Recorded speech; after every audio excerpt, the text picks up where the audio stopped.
Kuomba ewe Mola tubariki kwa hii mvua na neema unayotupea iwe yenye baraka na faida. Sallallahu ala nabina Muhammad.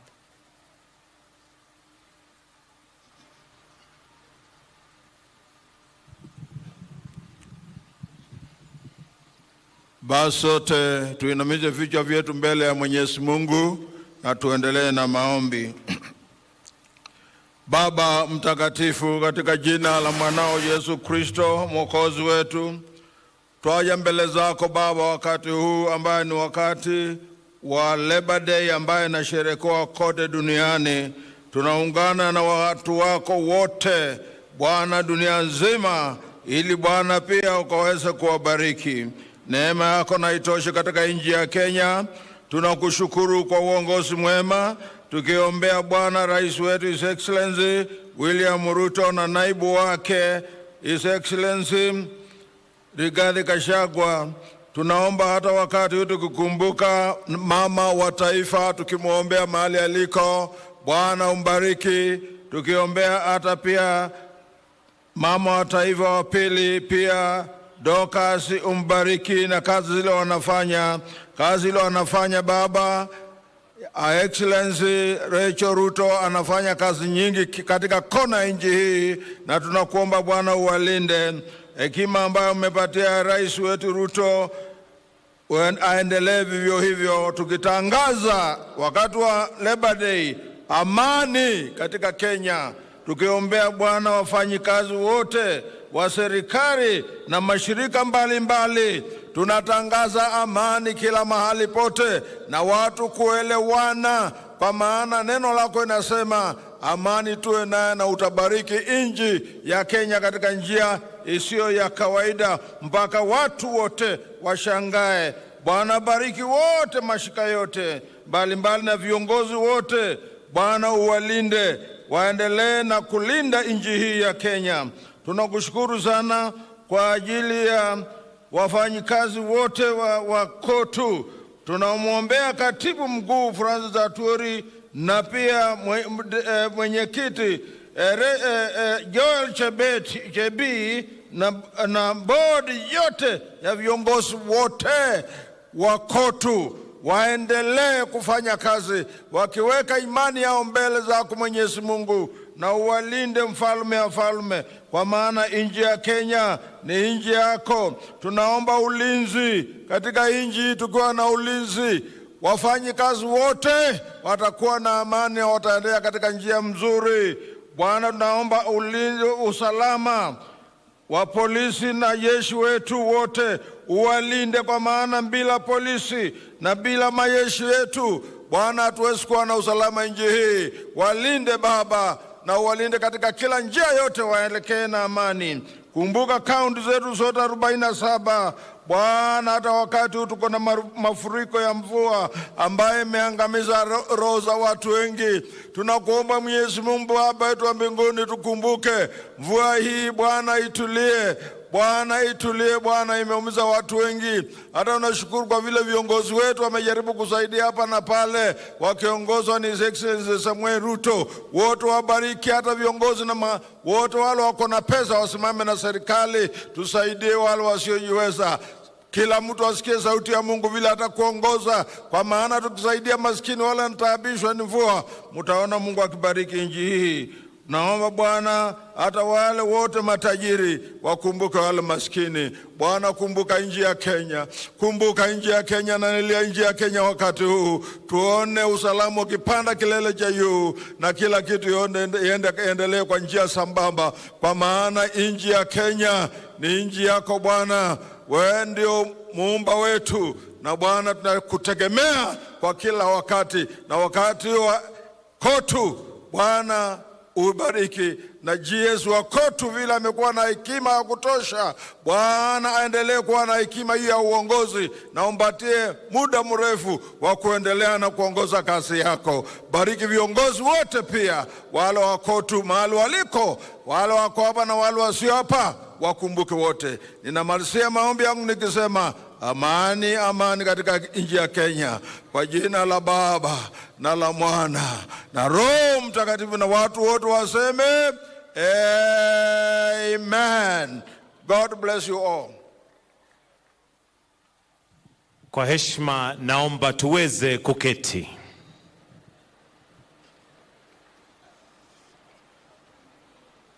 Mheshimiwa Daktari William Samoei Ruto, Rais wa Jamhuri ya Kenya na Amiri Jeshi Mkuu wa Majeshi ya Ulinzi, Mheshimiwa Naibu wa Rais Rigathi Gachagua, Waziri wa Neema, mawaziri, makatibu, Gavana wa eneo gatuzi la mji wa Nairobi, Mheshimiwa Johnson Sakaja, Katibu Mkuu wa Muungano wa Wafanyakazi ndugu Francis Atwoli, Mwenyekiti, Bodi ya Kitaifa, viongozi wa vyama vya wafanyakazi na sekta mbalimbali, wafanyakazi wote kwa ujumla, nikisha tambua itifaki na kuziheshimu, Mheshimiwa Rais, nikubalie niwaalike wafawidhi wenza kutoka Muungano wa Wafanyakazi kwa ruhusa yako waweze kutuletea gwaride la wafanyakazi na msafara wa magari.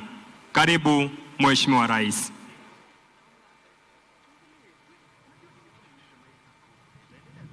Asante sana mwenzangu, Rais wa taifa la Kenya, Your Excellency Samuel Ruto, wenzangu wote ambao wamekuja, Deputy President karibu, na wengine wote ambao wamekuja.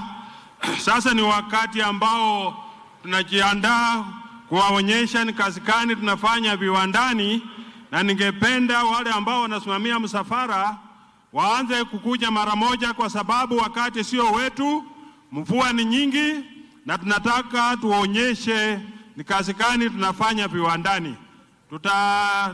Tutakuwa kwa haraka kwa sababu wakati sio wetu, na tunataka tuhakikishe kila jambo ambalo tunafanya linatumika kwa muda unaofaa. Wale ambao wanasimamia msafara, tafadhali, tunaona mnasubaa, sijui mko wapi. Fanyeni haraka watu waanze kupita. Tafadhali, haraka sana. Na tutakubali mtembee polepole. Ile bandi ambayo inaongoza itafanya quick march kidogo ili mfike hapa kwa haraka. Ni siku kubwa. Katibu mkuu ambaye ndugu Francis Atwoli ambaye anaongoza wafanyakazi ako pamoja na kiongozi wa nchi, na kiongozi wa nchi amevunja rekodi kwa sababu mkimuona amevaa kama mtu ambaye anatambua siku ya wafanyakazi. Amevaa papo ambayo ni ishara ya siku kuu na siku ambayo wafanyakazi wanasherekea. Hili ni jambo la maana sana, na rais unazidi kutuchanganya kabisa. Wewe uko haraka kwa fikira zako, na Mungu azidi kukubariki, kwa sababu hilo jambo unafanya sio rahisi watu wengine kufikiria vile unavyofikiria, na Mungu atazidi kukubariki. Asante sana. Tunafanya bidii tuone ya kwamba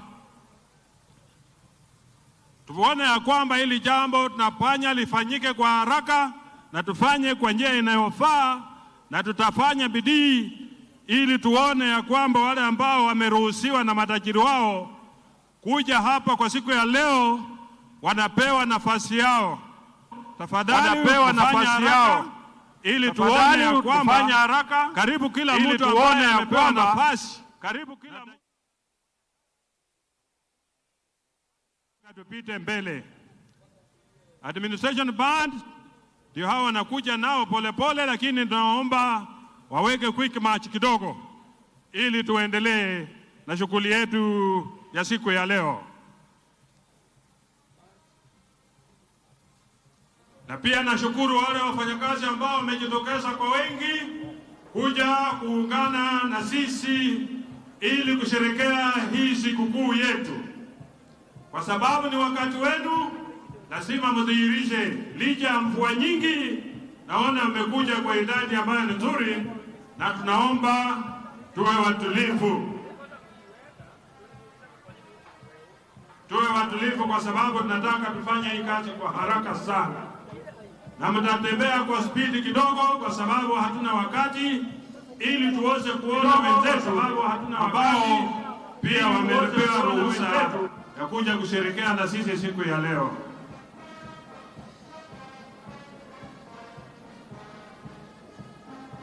Ndio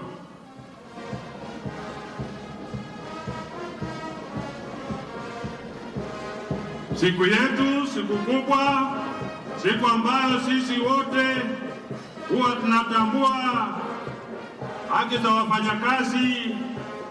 Maongezi yanaendelea kwa wale ambao wako na shida mbalimbali, na watahakikisha ya kwamba maongezi kati ya tajiri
mtu na kuhakikisha kila mtu anaelewa anachokifanya.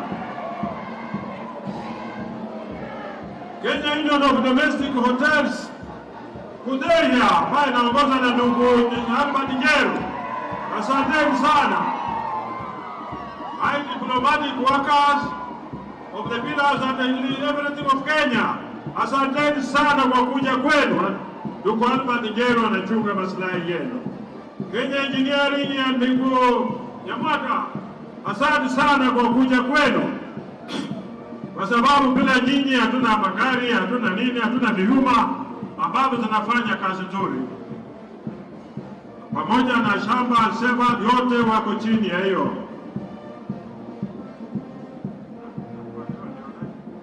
Asanteni sana. NABARAK Kenya Limited pia mnatengeneza vitu ambavyo vinafaa sana katika nchi hii na mnafanya kazi nzuri. Uwepo wenu tunawatambua. Nairobi City Waters ambayo inaongozwa na ndugu Wawaji, alafu iko ingine inaitwa Kuwasa. Wote tunawaweka pamoja mpaka muongee lugha ambayo anatutetea mfanyakazi. Yote inawezekana kwa bidii yenu. Kenya National Law Journalist ndugu Eric Oduori ambaye niko na yeye hapa ane katibu mkuu wa hawa. Bata ambayo inaongeza na ndugu Maina pia iko hapo, na kama wewe unadharau Bata, toa viatu kwa mguu utembee chini leo tuone, kwa maana hao ndio wanajua kitu gani kinaendelea. Tailors Textile and Workers Union inaongozwa na the Reverend Joel Kandie JB ambaye ni mwenyekiti wa KOTU. Tunakushukuru sana na tunatambua kazi yenu nzuri ambayo mnafanya. Asante sana. Mahalakimini factories nyingi ambazo zinatengeneza vitu mbalimbali, manguo, ambazo zinatoka kwa nje ya nchi zinafukuzwa huko nje, na sisi tunazidi kuomba serikali iendelee kuwaunga mkono, kwa sababu ni watu ambao ni wa maana sana. Kazi yenu ni nzuri, tunaitambua. Hiyo bado ni watu wa kushona nguo. Asanteni sana, na mfanye kazi yenu kwa ustaarabu na bidii, ili tuone ni kitu gani kinaendelea. Kenya Union Commercial Food and Allied Workers, na ndugu yangu Shemeki Kaburi, ndio hao wanapita, ambao wanafanya kazi nzuri sana kwa kuhakikisha kila jambo linafanyika. KK security cards yao wanaingia, wanaongoza ndugu Andabwa. KK Security, one of the security firms ambazo zinatambulika na wanafanya kazi mzuri sana kuhakikisha ya kwamba kuna usalama, na hivi karibuni watapewa haki yao ya kuhakikisha hao pia wako armed properly well, ili kudili na majambazi. Kabla polisi hawajaingia, hao watakuwa wamemalizana na majambazi. Asante sana kwa kazi nzuri mnafanya. Hao maaskari wa umma pia najua kazi yao, hao ni wanasaidia kutafuta wale walifu popote penye wamejificha mpaka wapatikane. KK Security Card, asante sana. You are a very good firm and we recognize you very well. Naomba wale wako mbali watembee kwa haraka, tusiwe na kapu katikati. Haraka sana, nyinyi na askari mnaweza kimbia, maji ni mwanzie mbele, wale wako nyuma. You rush so that we don't want that gap in between. KK Security, wonderful firm ambayo sisi mnatambua mnafanya kazi mzuri, mpaka mko na firefighting equipment. Hiyo ni jambo la maana sana. Kabla wengine hawajafika, nyinyi mtakuwa mmeingia. Asante sana, asante sana.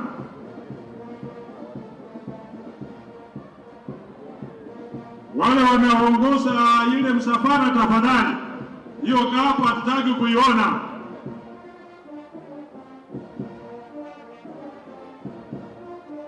Okay, asante sana. Tunaendelea na kutambua security firms zetu zote ziko chini ya ndugu wetu Andabwa.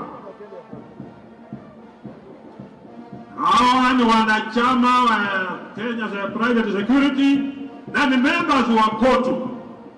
Members wa KOTU kwa haki yao, na walijitambua kuwa members wa KOTU na wataendelea kutambuliwa na KOTU.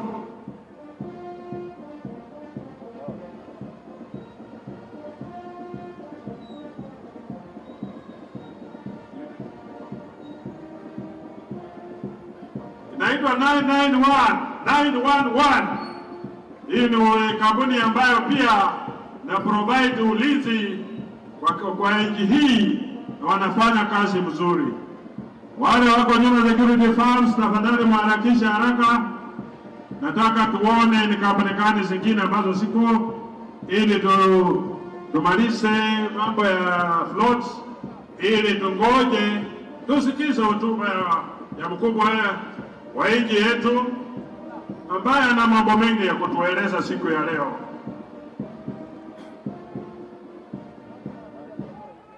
Mambo ni mengi, nchi yetu imekumbwa na mkasa mbalimbali, lakini rais amesimama nao, ambalo ni jambo la maana sana.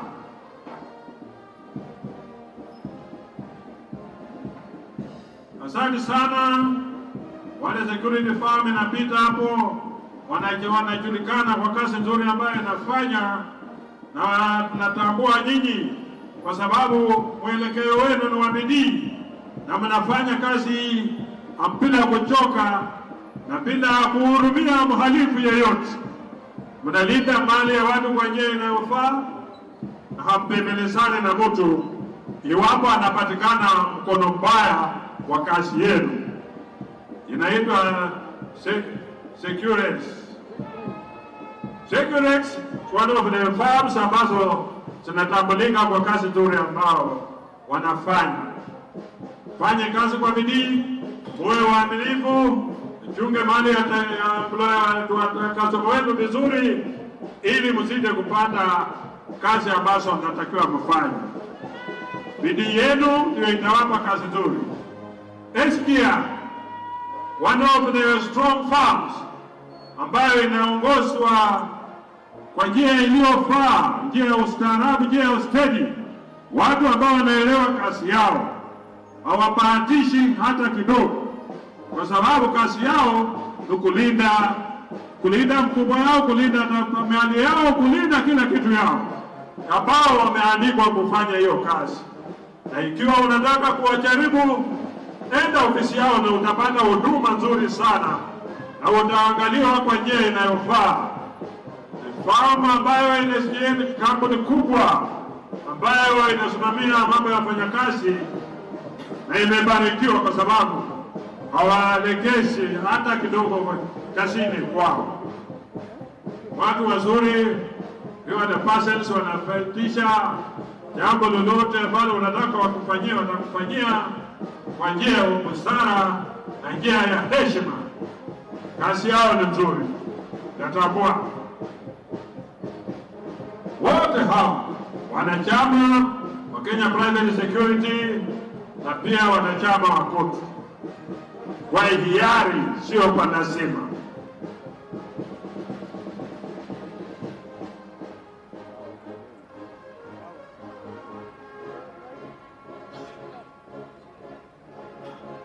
Haya, mwelekishe kidogo kwa sababu time sio yetu. Nataka tuwaone wenzenu ambao wanatoka nyuma, na tunatambua driving school kwa sababu hao wanapeana mafunzo mazuri ya wale watu wanaendesha magari, na ukitoka kwa hiyo farm wewe umeiba, kwa sababu hautakuwa mtu wa kubahatisha kazi yako. A very excellent farm which knows its work. Once you are trained, you have a super driving license, na hiyo itakusaidia sana. PM Securities pia ni one of the farms ambazo kazi yao inatambulika na wanafanya kazi kwa heshima, na wanafanya kazi kwa njia ambayo inafurahisha sana. Watu wa mbele wasonge, kwa sababu hatutaki watu kusimama hapa, nataka watu wasonge haraka. PM Securities, you are very lucky to have time to stop here and do your marching when you are stopping. Thank you very much. Na tunawatambua na tunajua ya kwamba mnafanya kazi nzuri. Asante sana. Mungu azidi kuwabariki. Muendelee namna hiyo, kwa sababu kazi yenu ni kazi ya muhimu sana.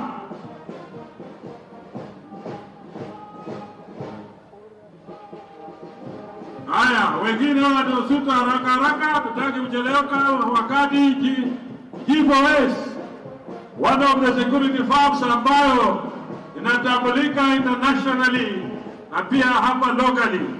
GFOS ni one of the firms ambayo ukiwapatia contract watafanya kazi yao kwa bidii na kwa njia ambayo hata wewe ambao umewapa contract utafurahia, kwa sababu hawana shida yoyote. Wanaripoti kazini kwa wakati unaotakikana na wanafanya kazi yao kwa njia ambayo inafurahisha sana.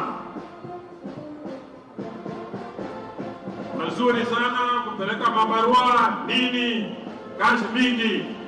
Hata wanafanya kazi na watu wa mabegi kuhakikisha pesa ambazo wanapeana escort zinafika mahali ambapo zinatakikana. Haya, tusonge haraka.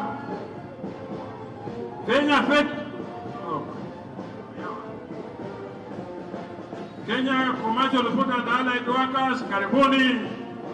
Na Kenya Veterinary ambaye inaongozwa na Dr. Miheso, ndio hawa wanafanya kazi mingi sana kuhakikisha mambo yanaendelea vizuri. Pia kuna Kenya Commercial, Kenya Union of Commercial and Allied Workers wako kati yao, lakini Veterinary inaongozwa na Dr. Miheso. Wao wanafanya kazi ya muhimu kuhakikisha mambo yanaenda sawa sawa. Kazi yao ni nzuri, inapendwa, na tunahimiza ya kwamba wafanye kazi kwa bidii kuhakikisha tunapata mifuko zetu, tunapata dawa mzuri, so that tusiwe na njia yoyote ya kupoteza mifuko zetu kwa asili ya magonjwa yeyote. Livestock maintenance. Asante sana. Ketao ambayo inaongozwa na ndugu Ernest Nadome, watu ambao wanahakikisha kuna stima ya kutosha. Saa hizi hawana sababu ya kutopeana stima kwa sababu mahali generation plans zote ziko na maji ya kutosha. Sasa mambo ya blackouts, this is the end of it. Mambo ya blackout hatutaona tena kwa sababu wana generate enough electricity na wanahakikisha ya kwamba kila mtu ana umeme kwa nyumba yake na kila saa unatumia mbinu zote. Wako hata na generators ambazo zinahakikisha, wako pia na stima ambayo inaletwa na mvuke. Yote hiyo inahakikisha kuna stima ya kutosha.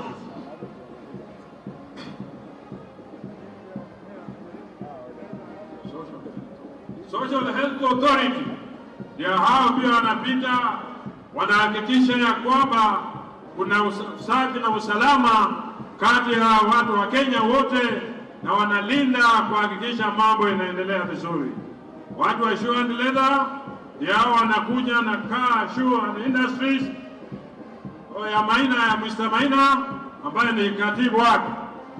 Kiatu kikubwa sijui hicho kinatosha shetani ama kinatosha nani. Asante sana. Na mwingie Kenya National Union of Nurses na ndugu Banyako, hao wanahakikisha ya kwamba kuna matibabu inaendelea kwa kiwango chao. Wahakikisha ya kwamba wanaendelea kuhakikisha watu wanapewa matibabu kwa njia nzuri, njia ya utaratibu, njia ya kiheshima, na ndio wale watu wa kwanza kupokea mgonjwa wanahakikisha kila jambo linaendelea vizuri. Asanteni sana Kenya National Union of Nurses.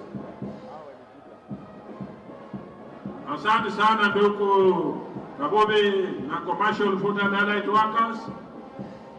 Hao wanatengeneza matunda mazuri sana. Ukikunywa utasikia kiu na afya yako itazidi kuongezeka, kuhakikisha uko na usalama na unasikia vizuri. Asante sana, karibu sana. Asante sana, unafanya kazi nzuri. Iwapo nasikia mambo ya pressure, mambo ya nini kivyako, utafute hizo sweets na utaona kwamba pressure yako inaenda chini. Haya, hao wanaongoza na bakery ambaye inaongozwa na ndugu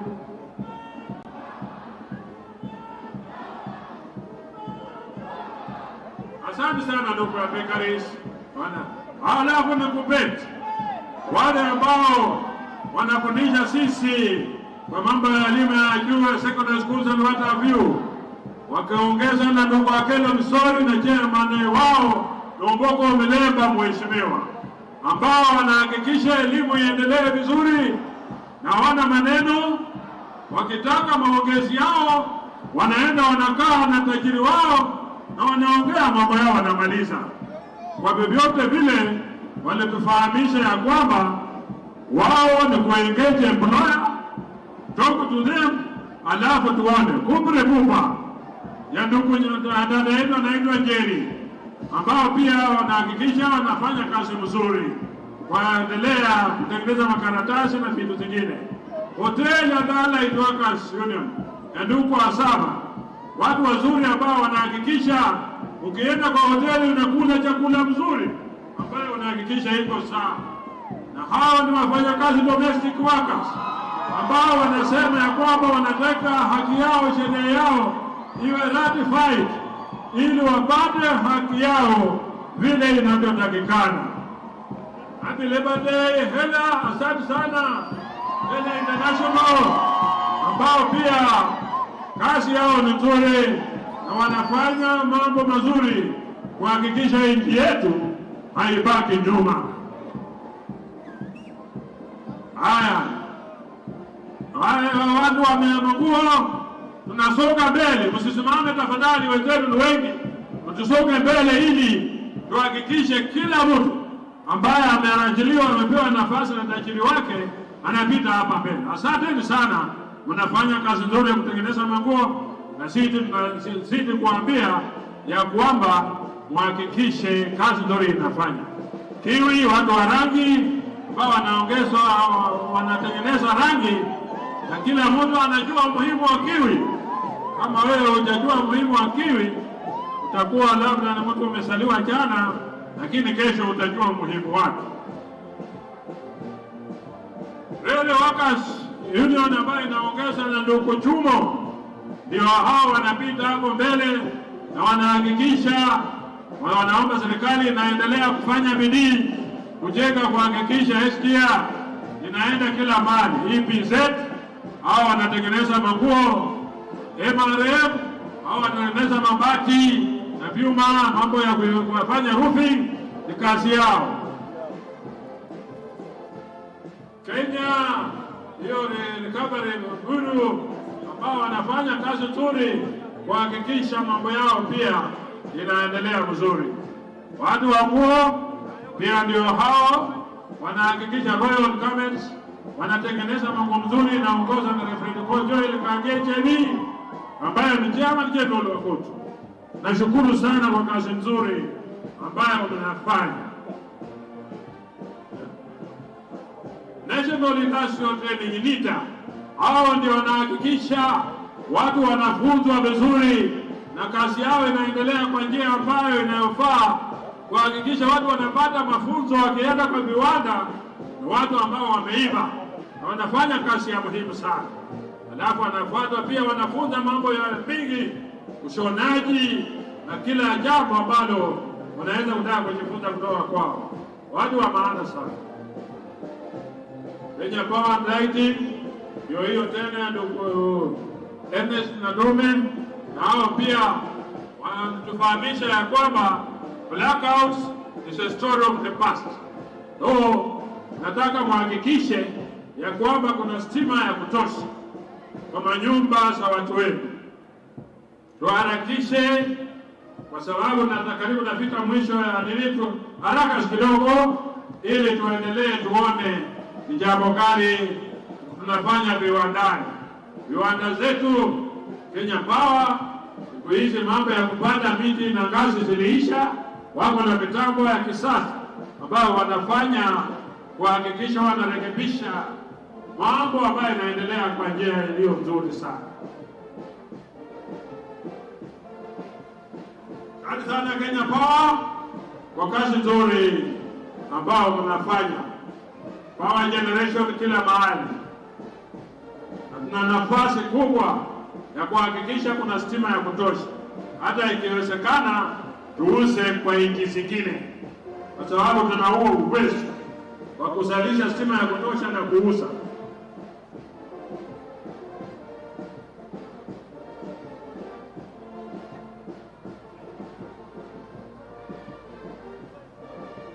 Na wale ambao wamemaliza kuonyesha display warudi kwa uwanja, kwa sababu na muhimu sana nukusikiliza hotuba ya mkubwa wetu Bwana Francis Atwoli, waziri wa leba, na kumalizia yote rais mpendo wa nchi yetu ambaye amedhihirisha na mfanyakazi namba 1 siku ya leo. Asante sana.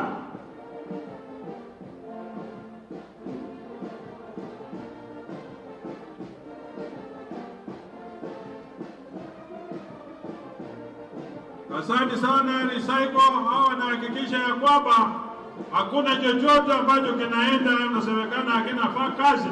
Wanatengeneza vitu kutoka kwa yale ambao wanafikiria haina maana, lakini wanaproduce vitu vizuri, toilet papers, na kila siku wanahakikisha hakuna makaratasi yoyote ambayo inaweza kutupwa bali ina mahali ambapo inaweza kutumika kwa nchi yetu hii. Shukrani sana. Mungu azidi kuwabariki na muendelee na kazi nzuri.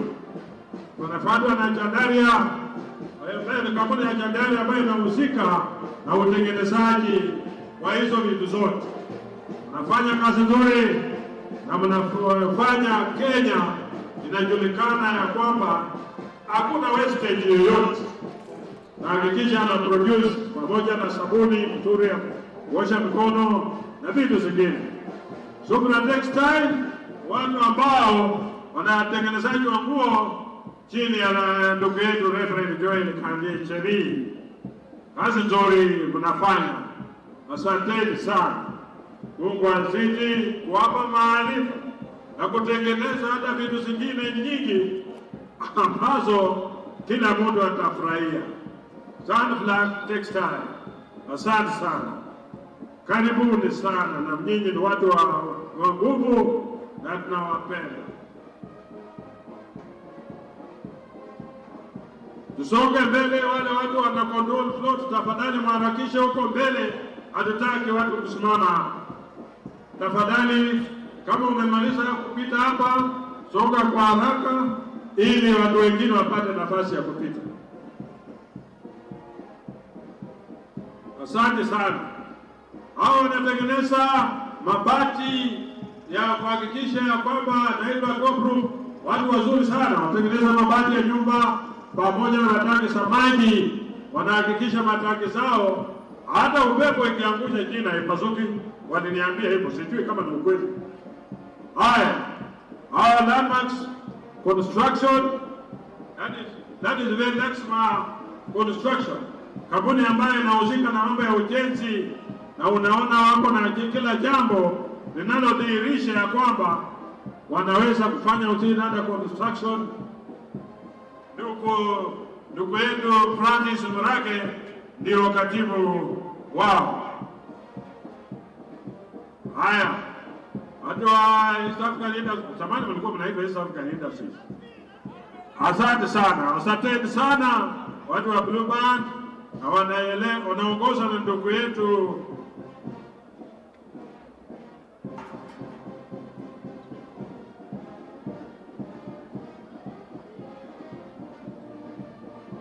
huko, ndio anasimamia mambo ya kutengeneza vyakula kama hizo, na ni kazi nzuri sana anafanya. Asante sana. Unapopita tunawatambua kwa kazi nzuri ambayo mnafanya, na muendelee kufanya kazi yenu kwa bidii ili mzalishe.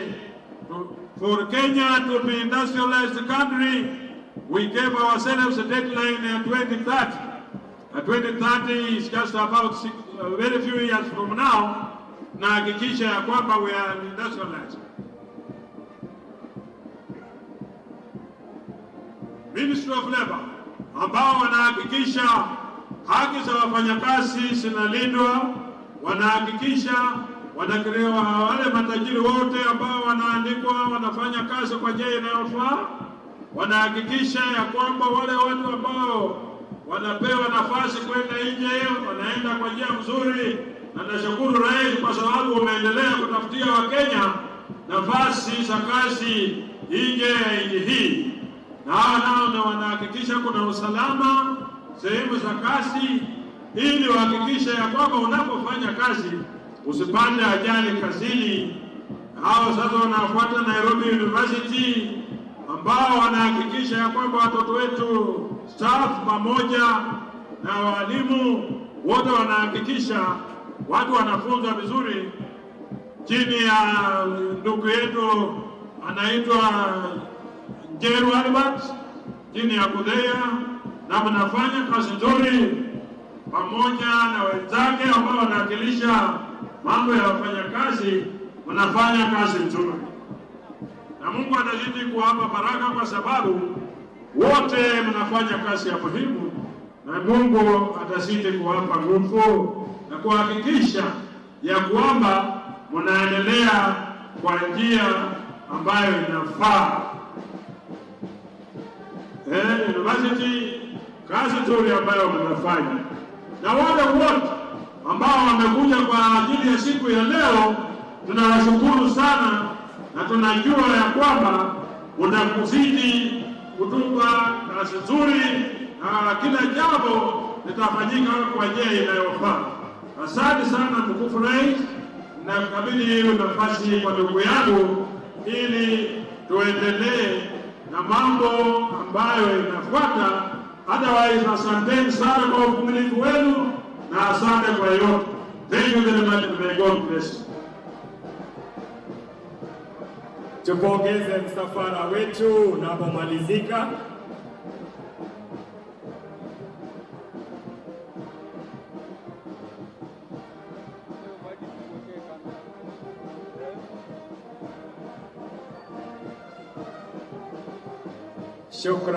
Shukran bendi.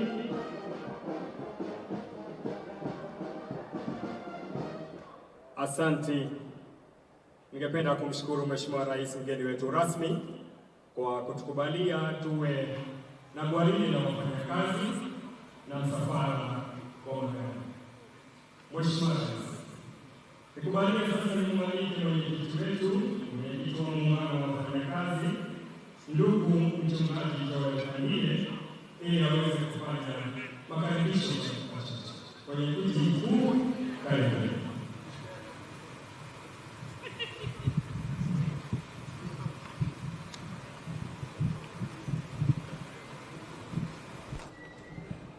Mheshimiwa Rais wa Jamhuri ya Kenya,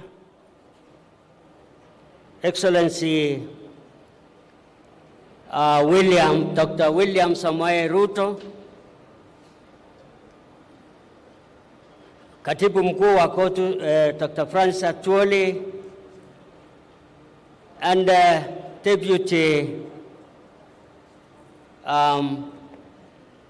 our Deputy Excellency Dr. Rigathi Gachagua, and all invited guests. Kabla sijasema kukaribisha, ningeomba tumbe heshima mwenyekiti mkuu aliyetangulia mimi. Tulikuwa naye mwaka jana na Mungu akamchukua baada ya Labor Day ambao tulikuwa hapa. Ningewasihi kwa unyenyekevu tupeane 1 minute kwa kumheshimu kwa siku ya wafanyakazi, siku ya leo. Ningeomba tusimame sote kwa heshima ya mwenyekiti mkuu ndugu Rachab Mondi.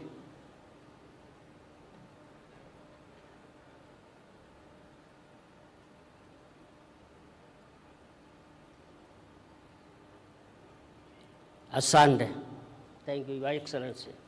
So, Your Excellency, the President of the Republic of Kenya and Commander-in-Chief of Defense Forces, Dr. William Samoei Ruto, Your Excellency, Deputy President, Honorable Rigathi Gachagua, the Cabinet Secretary, Minister of Labor and Social Protection, Honorable Florence Bore, the Principal Minister of Labor and Social Protection, State Department for Labor, Honorable Shadrach Mwangolo Mwadime, the Principal Secretary, Minister of Labor and Social Protection, State Department for Social Protection and Senior Citizen Affairs, Honorable Joseph Mokosi Mudari, and other Principal Secretaries.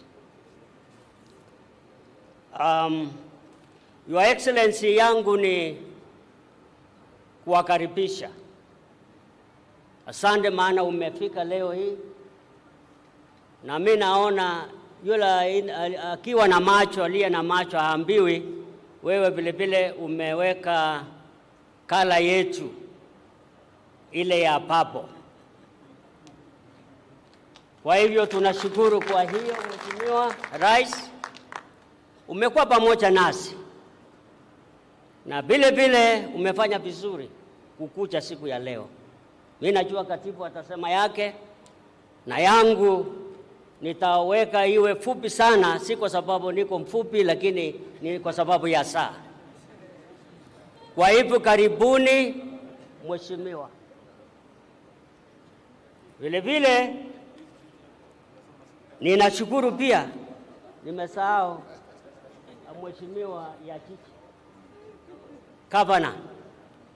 Kwa hiyo asanteni sana kwa kufika wafanyakazi. Director of Federation of Kenya Employers and Vice President Ndugu Macharia na wengine wengi. Kwa sababu ya saa na kwa sababu ya mvua, mimi nataka kukoma hapa nikisema asanteni sana, na asante sana Mheshimiwa Rais na timu yako ya serikali na wafanyakazi na employers. Mungu awabariki kwa hii sherehe, na vile vile katibu mkuu, tunashukuru kwa kazi ile yote umefanya, and may God bless you ninaposimama hapo. Asante.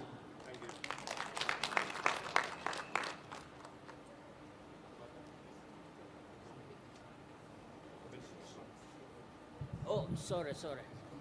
Kwa hiyo msishangae sana, nitaita Deputy Secretary General Ndugu Benson Okwaro, please come and take over.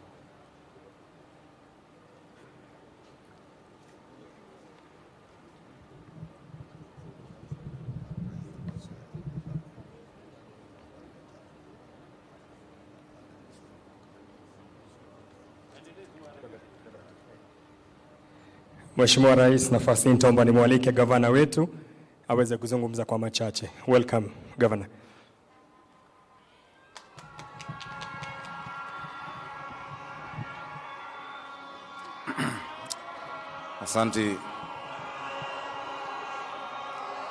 Asante sana,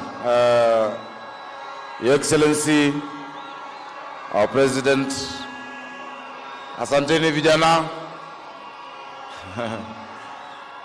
Your Excellency, the President, mfanyikazi number 1 wa taifa letu la Kenya. Your Excellency, the Deputy President, the COTU leadership. Haya, tutulie tafadhali, imetosha. Asante. COTU Secretary General mzee wetu Francis Atwoli, the Federation of Kenya Employers, of course waziri wetu wa labor na mawaziri ambao wako hapa na makatibu ambao wako hapa, all the leaders of the different trade unions that we've been able to see who have displayed their different sectors, wananchi wa Nairobi, wananchi wa Kenya, hamjambo.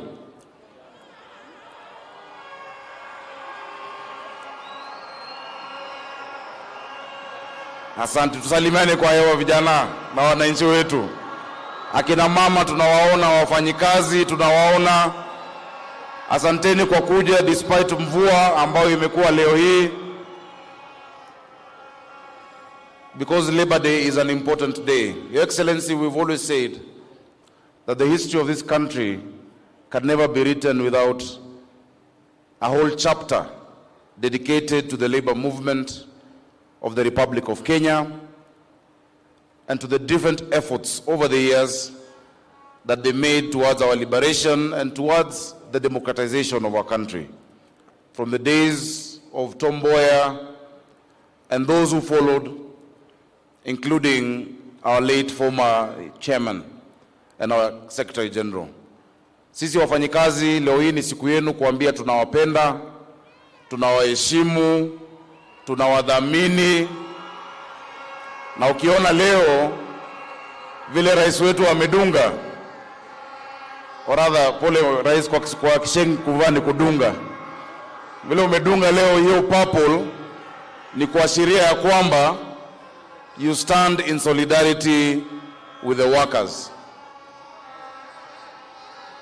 Your Excellency, this year's Labor Day comes at a time when we are grappling with a lot of challenges in our country. It comes at a time when we've lost a number of our people, and we want to really commit their families across the country that God may give them strength and fortitude, awape subra wakati huu ambapo wamepoteza wengi ambao wamebebwa na mafuriko, sio tu Nairobi, sio tu Mai Mahiu na maeneo mengi. Na tumefurahi kukuona wewe pamoja na makamu wako na viongozi wa serikali wakienda kuwa na wananchi hao. Just being there with them, that solidarity means a lot to the people of Kenya. Your Excellency, hapa Nairobi tumekuwa na changamoto sana sana kwa sababu mito yetu, the 8 rivers and the 3 main ones, Ngong River, Madai River na Nairobi River, have burst their banks. Jana usiku nzima tumekuwa na watu wetu wamelala kwa roofs pale viwandani na Kayaba. Nimekuwa kwa Ruben juzi, Gatina Kawangware, nimekuwa Madhare, nimekuwa Ruaraka, nimekuwa Utalii, nimekuwa Mabatini, nikaenda Mwiki ambapo kwa bridge watu walibebwa na maji. Tumeenda Infinity. Jana tumekuwa tena Madhare North tukipeana chakula tukiwa na watu wetu hadi Siliki ya Mbiu. Leo hii,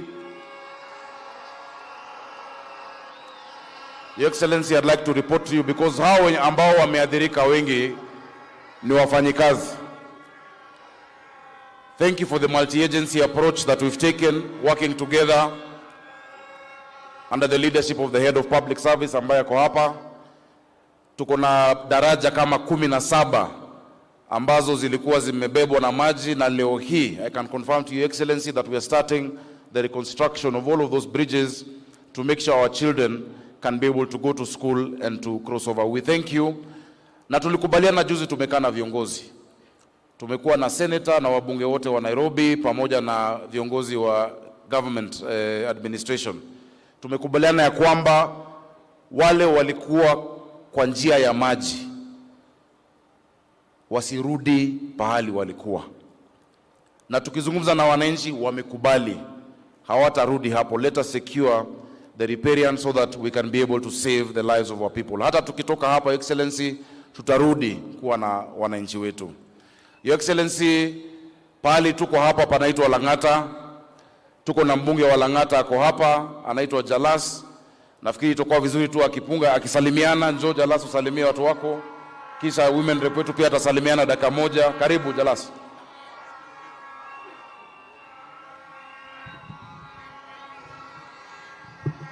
Thank you so much, Your Excellency, the President, our Deputy President, all protocols observed.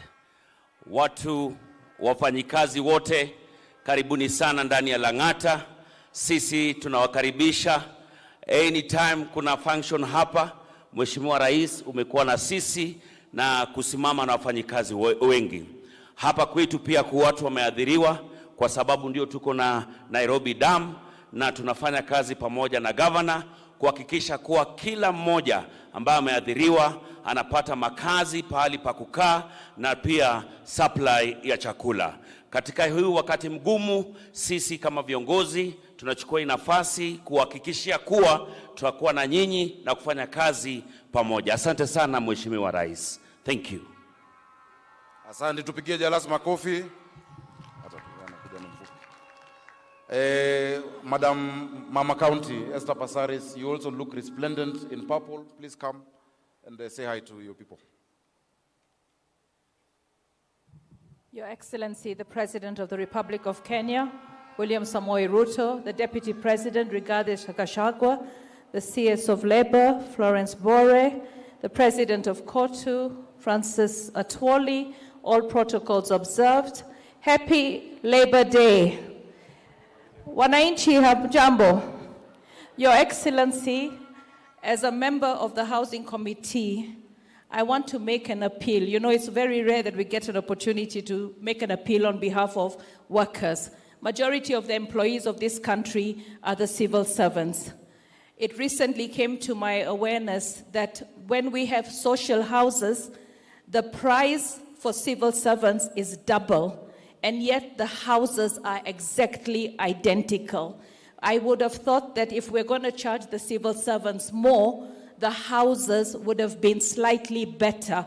But to come up with 100% price double for the civil servants, I think now that they are taxed for housing, we should have a consideration.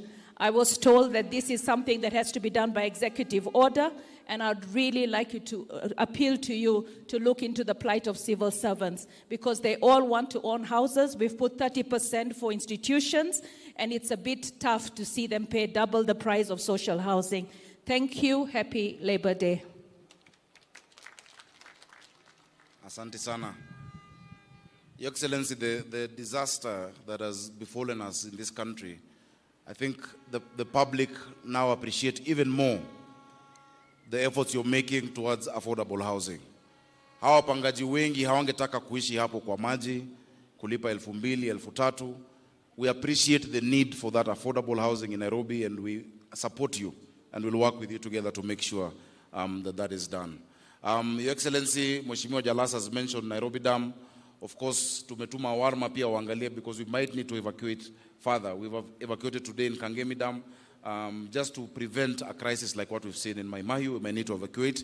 And Your Excellency, we may need to consider again what we do with our schools. Tunafurahi ya kwamba katika zile kambi zote zilikuwa 30, saa hizi zimebaki 10 ambazo ziko Nairobi. Watu wetu wanapata chakula kila siku kutoka zile jikoni ambazo ulizindua za Dish na County, wanapata chakula moto, lunch, wanapata dinner, na hatutaki wakae hapo milele. Your Excellency, we want to see that resettlement over there is going on.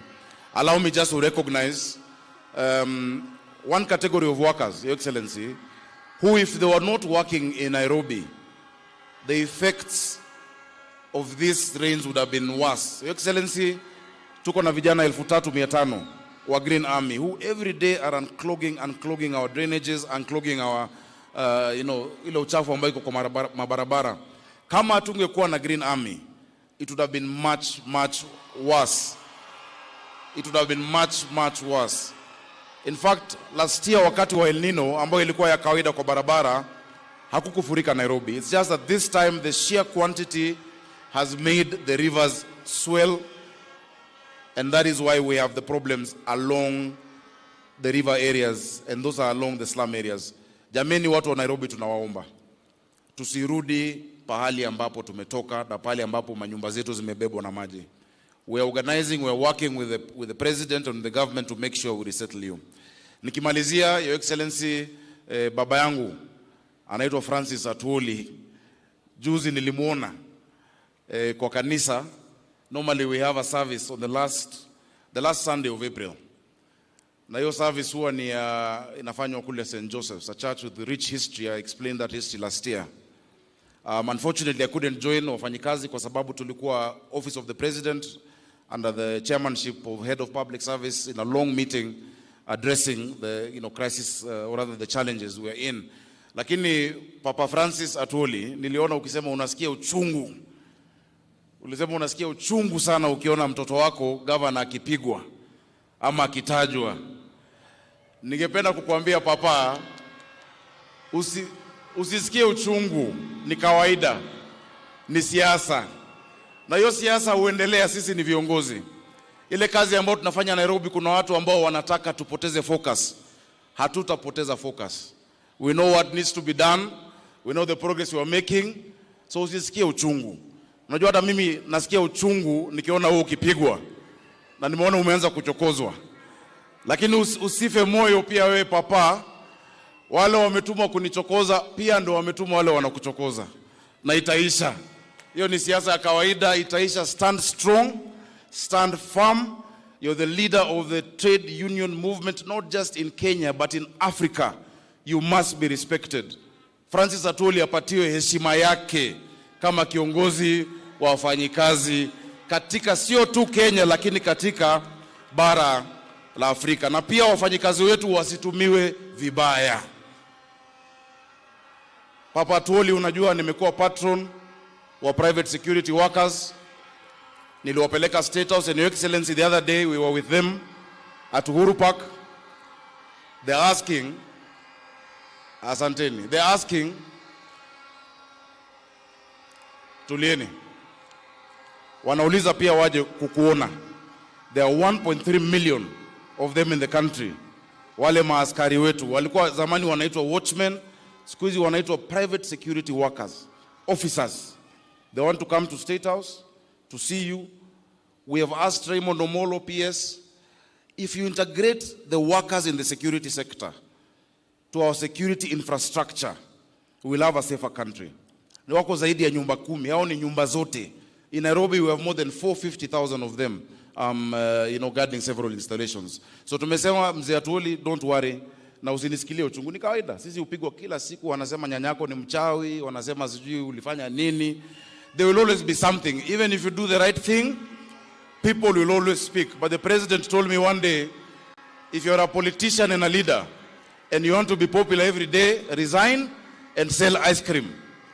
Ukiuza ice cream, nata uuze bure, ndo watu watakupiga. Lakini kama kiongozi, there will always be an opinion about what you do. So we thank you, wafanyikazi wetu, tuko na nyinyi, tunaomba madaktari wetu jameni, turudi kwa meza, tumalize mazungumzo yetu, ili turudi kutibu watu wetu. Sana sana sasa, ambapo tuko na jangwa hili la mafuriko na la mvua, we need all our doctors. Nashukuru madaktari wa Nairobi walirudi wengi wao, around 80% are back there.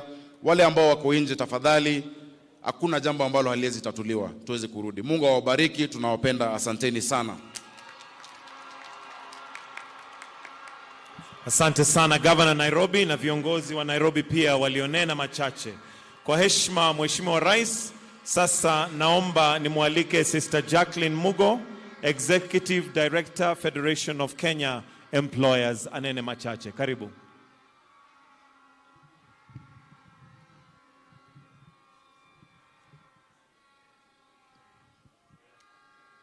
Your Excellency William Ruto, President and Commander-in-Chief of the Defense Forces of the Republic of Kenya, Your Excellency Rigathi Gachagua, the Deputy President of the Republic of Kenya, Your Excellencies, the Ambassadors and High Commissioners present, Governor Johnston Sakaja, the Governor of Nairobi, and all governors present, the Cabinet Secretary for Labor, Honorable Florence Bore, Honorable Cabinet Secretaries present, Principal Secretaries present, Dr. Francis Atuoli, the Secretary General of COTU, members of the Management Board of the Federation of Kenya Employers, led by our National Vice President, Mr. Macharia, senior government officials, and various leaders from the labor movement present. I greet you all this morning on this occasion of National Labor Day. Your Excellency, allow me to start by thanking you sincerely for gracing our day today, and in workers' colors. Now, that means employers have to find a color which you will wear on the day you will come to commune with us.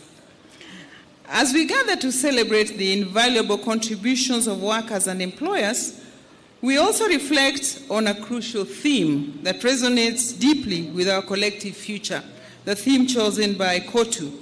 Kenyan workers stand for advanced information technology training to drive our digital economy. This theme underscores the pivotal role of skilled and empowered workers in harnessing the potential of advanced information technology to propel our nation's digital transformation and economic growth. As the saying goes, the future belongs to the prepared. The important issue is not what the future holds for us, but how prepared we are for that future. The World Economic Report, released on the 16th of April this year, indicates that slowdown in total factor productivity, increased misallocation of capital and labor between firms within sectors, demographic pressures, and a slowdown in private capital formation as the key challenges facing the world economy today. Depending on how you look at them, these challenges also present unique opportunities that we can tap into to take our country to the next level. Improving our productivity at macro and micro level is something we should focus on if we are to remain competitive as a country. I know this is not a topic that Francis likes, but we need to talk about it. It is time that we took significant steps towards increasing our productivity. Let me now talk a little about our demographics. The figures that we have indicate that nearly 2 in every 3 new entrants into the global workforce over the medium term will come from India and sub-Saharan Africa, our part of the world. The developed economies and China will struggle with the effect of an aging population. The global imbalance in labor supply also points to the importance of migrant workers for advanced economies and labor migration, especially for India and sub-Saharan Africa. So, Your Excellency, employers support your efforts in advocating for well-regulated labor migration. We need to improve both our skill systems and labor migration policies to ensure that our people who migrate to work can compete for high income and quality jobs. Another reality is that whereas the labor force participation rates are projected to decrease in advanced and high income middle economies, low-income countries such as ours are expected to experience a sharp rise, 2.1% growth in labor supply. This highlights the need for Africa to focus on job creation to translate this supply growth into employment. We need to focus on programs that spur growth of job-rich sectors such as manufacturing, agriculture, tourism, and hospitality, among others. We also need to support our enterprises to expand and create employment for our people. Your Excellency, for us to create a labor market environment that supports business growth and employment creation, 3 key actions are needed. And the first one is strengthening social dialogue and tripartism. Collaborative engagements between government, employers, and workers' representatives is not just ideal, it is a practical necessity for fostering mutual understanding, resolving industrial disputes amicably, and creating work environments that are conducive to productivity and workers' well-being. I want to appeal to the government and the doctors to give social dialogue a chance to resolve the ongoing strike by the doctors to alleviate the suffering of Kenyans. When all stakeholders come to the table with a willingness to listen, to learn, and to compromise when necessary, it paves the way for sustainable solutions that benefits everyone involved, and we get win-win solutions. So, Your Excellency, we are looking to you to help us resolve this national huge challenge. Social dialogue is effective when we create and support institutions of social dialogue, both at national and enterprise level. For example, we need strong labor sector bodies such as the National Labor Board, Wages Council, and enterprise level committees. Your Excellency, these last few days, I've heard the Secretary General of KOTU pushing for a general wage increase or saying he'll push for a general wage increase. And I understand where he's coming from because the workers are struggling with a reduction in their take-home pay. But the reality is that there is no legal framework that supports general wage increases in Kenya. This, in fact, would negate freedom of enterprise. The determination of wage review beyond the minimum wages that we often discuss, which are set by the state, is done through negotiation of collective bargaining agreements or at employment contract level. So I do implore us all as labor sector leaders and as a country to delink wage adjustments, including statutory minimum wages, from the National Labor Day celebrations, and to allow these institutions to do their work, to deliberate, and to advise the government. As of today, it is unfortunate that no minimum wage council has met to deliberate and advise on the minimum wage adjustments as required by law. Therefore, any call to adjust minimum wages without following the laid down procedures and law undermines social dialogue and tripartism. I also want to put in a word for respecting the independence of trade unions and employers' organizations. These institutions play a crucial role in the labor sector and have done so since independence. Trade unions and employers' organizations are fundamental to harmonious labor relations, and they support the upholding of the rights of both workers and employers, and the promotion of fair labor practices. So I would appeal for support and recognition of the role that these bodies play. Lastly, Your Excellency, I want to appeal for support and protection of business.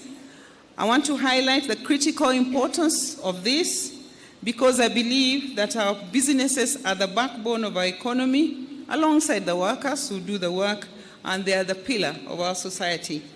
So supporting business means creating an enabling environment for enterprises that fosters innovation, entrepreneurship, and investment. This includes providing access to capital, promoting market competitiveness, streamlining regulatory processes, and offering incentives for growth and expansion. By supporting businesses, we create a ripple effect of economic opportunities that benefit workers and their families. Your Excellency, in my engagement with various members of the Federation of Kenya Employers, their request to the government is simple. They need a stable, predictable, and simple regulatory framework that will enable their businesses to cope and to grow. This regulatory framework should also support informal businesses because we know we have a huge informal sector, and these should become more productive, should have access to regional and international markets, improve on their skills, and acquire modern technology and equipment in their production to boost the economy, which is also in line with the theme we are discussing today. As I conclude, Your Excellency, we want to celebrate the hard work and dedication of workers and employers across all sectors and the role played by your government in enabling us to play this role. We want to reaffirm our commitment to the development of a harmonious and efficient labor market and to nation building. I believe that together we can build a more inclusive, equitable, and prosperous future for us all. Thank you very much, and happy Labor Day to you all.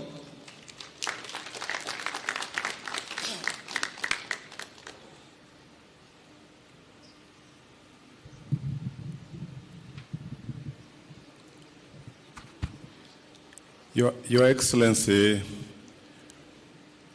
Honorable Dr.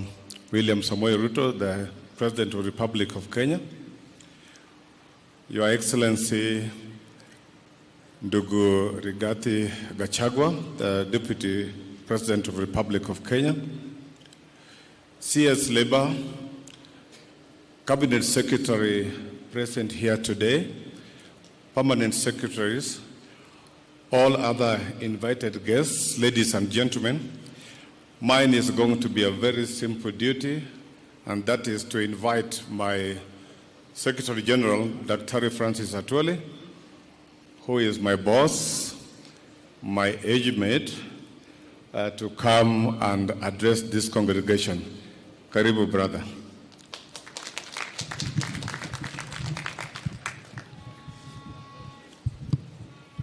Thank you very much, my brother Ben.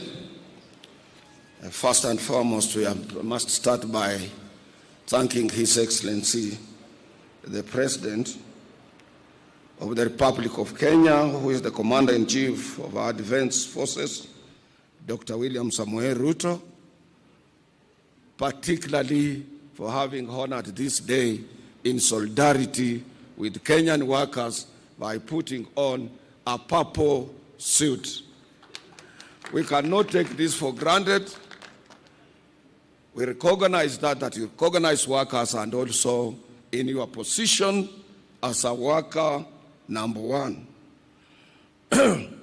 I know I want to be very brief, but I want also to tell all of you who are here, who have assembled here to listen to us, that mvua haitanyesha. Kwa ajili kule nakotoka wana uwezo wa kusimamisha mvua tukiwa na sherehe kama ya leo. Na hiyo kazi imeanza kufanywa. Tulituma mmoja wetu anaitwa Mheshimiwa Omboko Miremba kwa ajili grandfathers wake ndio huwa wanasimamisha hii mvua kutoka kule sehemu za nyumbani. Na nataka kumshukuru Mheshimiwa Omboko Miremba, who is also the chairman of KUPPET, for the good work you have done, and it will not rain. I want to recognize our Deputy President, Honorable Rigathi Gachagua, who came here earlier and who has been supportive to workers' cause, and also to recognize Governor Sakaja. Wengi wenu mnajua wakati wa Labor Day mimi niliwauliza huyo kijana mnipatie Mheshimiwa Sakaja, and you did a good job, mkamfanya senator wa Nairobi. Sakaja grew up with my children. Sakaja has been part of my family, and that is why. And we are not saying that the performance vis-a-vis his position might not be satisfactory, but we must develop channels such as the one I've developed, and I communicate to him on issues of informal sector in Nairobi and what is happening and how we can make our city to be beautiful without really throwing stones at him. I want to recognize my cabinet secretary, who is also a former labor leader from the Union of Kupet, Sister Florence Bore, who has been with us, who has worked closely with us, who has opened her offices for all labor leaders in this country. And I want to thank you, Mama. Those cabinet secretaries who might be around here with us, we recognize you. Our Principal Secretary, Minister of Labor, Social Protection, State Department for Labor, Honorable Shadrach Mwangola Mwadime, the Principal Secretary, Minister of Labor and Social Protection, State Department for Social Protection and Senior Citizen Affairs, Honorable Joseph Mogosi Motari. Other Principal Secretaries present, my twin sister, Executive Director of Federation of Kenya Employers, Sister Jacqueline Mugo, the Honorable Member of Parliament for this area, the young man Felix Jalango, is very much known as Jalas. Honorable Pasaris, our women rep in this city, ambassadors and high commissioners, managing trustee of our National Social Security Fund, Brother David Koros, the Chief Executive Officer, National Hospital Insurance Fund, Brother Elijah Washira, and the Acting Director General, National Industrial Training Authority, Sister Teresa Wasike, my colleague of our sister union, Trade Union Congress, Charles Mkhwaya, and other public service unions which are around, including the universities. I was impressed to see your floats and other dignitaries that are present, brothers and sisters. I want to be very much brief because our guest of honor is a person of several engagements in a day, and we cannot afford to keep him here for a longer time. Na nataka munisikize kidogo. Sijui kama nasikia hii, nasema nasitaka asikie. Kabla sijamuomba, nataka kwanza ni recognize yale mazuri ametufanyia, ndio roho yake irudi chini sana, aelewe sisi kama wafanyikazi tuko wapi. First and foremost, Your Excellency, I want to take this opportunity to thank you for honoring our invitation to be our chief guest today on this, our 59th Labor Day celebrations, under the theme of the work you are doing, that Kenyan workers stand for advanced information technology training to drive our digital economy. Your Excellency, that's where the world is going. The world is going digital, and that is why our executive board decided that theme. Let me also thank you, Your Excellency, for assembling, that was a day before yesterday, assembling over 21 heads of government including 14 presidents, during the International Development Association Summit in Nairobi. Your Excellency, I want to remind you, since I've been around for some time, that the only president who used to assemble a such magnitude number of heads of state, particularly from Africa and abroad, was the founding father of this nation, Mzee Jomo Kenyatta. And he went further to invite the different heads of the international institutions, including World Bank. As workers, we don't take it for granted. We want to echo your efforts because you are selling this country. You are coming out in a clear way to indicate to the whole world that we are able, we can host, and we can also engage those who are coming here and also plant a sense of direction into the leadership of this continent. Once again, Your Excellency, I want to echo your continued support to workers' invite. Since you took over as our head of state, one, you gave all of us a hearing. That was the trade union delegation, which was at State House with you on 14th of February last year, followed by presiding over our last year's Labor Day. We want to thank you, Your Excellency. We can't take it for granted.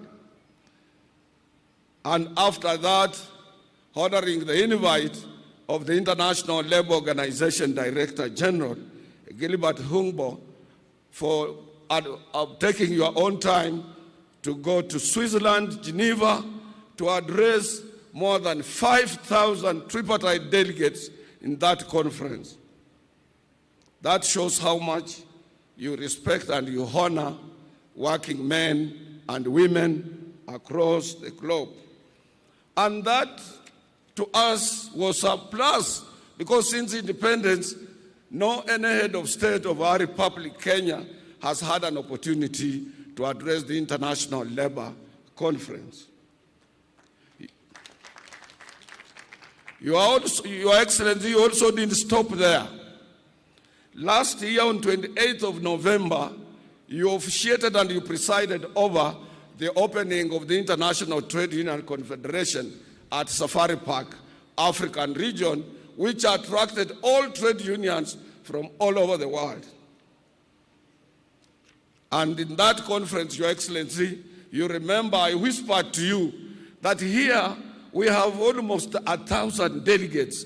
And how will we be able, as a single center, trade union center, to manage settling even the bills of our hotels? And I reminded you, I told you in other countries where we have been, government have handicap come in to make sure that they assist the labor movement in this area. Your Excellency, we want to thank you. You didn't hesitate. Within no matter of few days, you send us 10 million Kenya shillings to assist us in offsetting the bill at Safari Park Hotel. We want to thank you for that good work. Your Excellency, the other thing we remind people today, and I want my brothers and sisters to listen carefully, because some of our people cannot be able to differentiate a trade union with a SACCO or savings and cooperative societies that we have. Trade union is a pressure group, just like Sister Jacqueline has said, that employers' organization, trade union, and government through the Ministry of Labor, these are the cardinal engine, particularly the center of economic growth in any given country. And it does not require hoppers, it does not require people to hawk in. It has enormous industrial relations machinery established for all of us to follow. When I hear some people coming out with some suggestions that are irrelevant, unacceptable, and not in tune with the dance that is on the platform currently, Your Excellency, we must always remember that Africa, Asia, and Latin America, we attained our independence through the struggle of the trade union movement, including this our country. In Kenya, we will always remember and forever celebrate our founding father of this nation, Mzee Jomo Kenyatta, who was part of the local government workers union, now the county government workers union. We must remember our several brothers from the Asian community. One of them was Makan Singh, who championed for registration of the trade union in this country and in East Africa. Followed by Chege Kibachia, Agre Minya, Thomas Joseph Mboya, Fred Kubai, Vicky Wachira. Vicky Wachira was very militant, a young man in Nairobi. And Ratibu Hussein from Kibera, he was also a young man who fought closely with the labor movement for us to attain independence.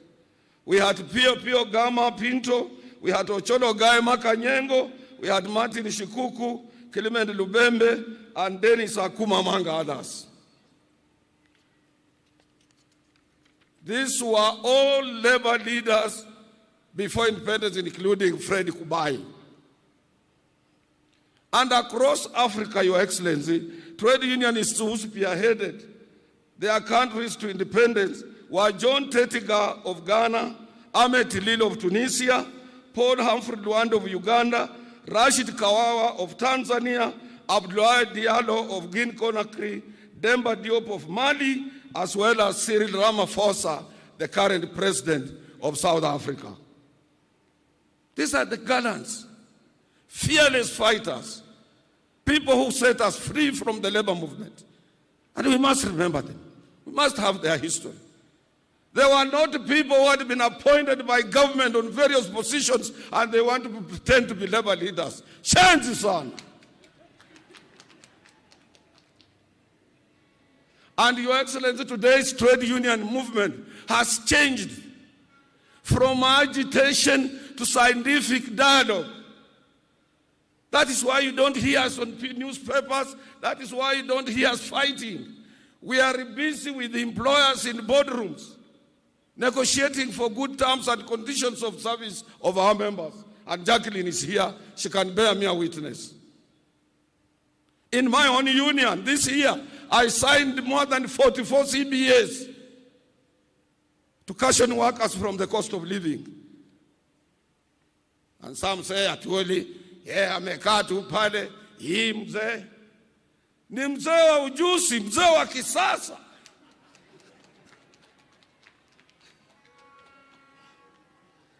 We have moved from issues of advocacy, agitation, and so on to impress upon dialogue between us and employers. And Your Excellency, nowadays, because of digital economy, e-commerce, or platform economy as it is known, we research through our Kotu Education and Economic Research Department to any enterprise before we engage employer. Tunaangalia huyu ametengeneza pesa ngapi. Na ile ya juu ndio tunakuja kumwambia bwana, wewe kampuni yako imetengeneza pesa hii umenunua gari, hii umefanya hii umefanya hii pesa fulani, zingine umepeleka Dubai, zingine umepeleka Ulaya, na hizi zimebaki ndio sisi tunataka tugawanyane na wafanyikazi. We don't come to your office to for employers, and Jacqueline is here, blindly. We also look at the cost of living, consumer price indices, inflation rate in comparison with the national economic performance. And when we demand, you cannot escape, you cannot run away, because we will go to the industrial court with those facts and we will get what we want, or the employment and labor relations court. Sasa sisi sio wajinga. Tukikuja kwako tunajua una pesa. Kama hauna tunajua hauna. Now CBA has about 40 to 30 clauses. We will look into those areas. Other areas we leave financial aside. We leave until we support you to maximize profit, and that profit we will share. Your Excellency, as I'm standing here, we have a slogan that an injury to one is an injury to all. Sister Jacqueline alishikia kidogo hali ya madaktari wetu, clinical officers. Saa ingine usiku hatulali, Your Excellency. Tukisema tutafuta njia gani mwafaka, which route, because you managed us on 6th of March. Wakati ulitangaza serikali haina pesa, you rendered court impotent, you rendered FK impotent, you rendered your Minister of Labor impotent, you rendered that committee that you had set out where my deputy was impotent, because as a worker number one, when you take over a dispute, we cannot contradict you. We can't. We have no leeway in any machinery to contradict the head of state. And we must look for channels. Pale unakaa, Your Excellency, sio rahisi kufika. Kule ndani wewe ulikuwa free. Zamani ulikuwa unakuja kwa nyumba yangu nyumbani, unajua familia yangu, ukitengeneza chama chako cha URP, ilikuwa mtu tu unaweza kutana na yeye kwa njia, unakula na yeye mahindi. Little did we know, even we people who are in Azimio, utatoka nyuma upite kwa sisi namna hivyo na uwe president. So that position kukufikia sio rahisi. But I know on each and every issue you have an answer. Hiyo tunakuachia, Your Excellency. Jacqueline Mugo amesema tunakuachia. And I know you are able minister. We have been in touch all the time, even the Minister of Health. Hii mambo yote tunawachia wewe. We are all your children. We are all, and we respect you. And you move faster. So Your Excellency,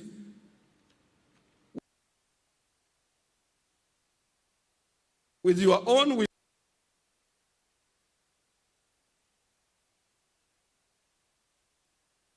wisdom and advisors,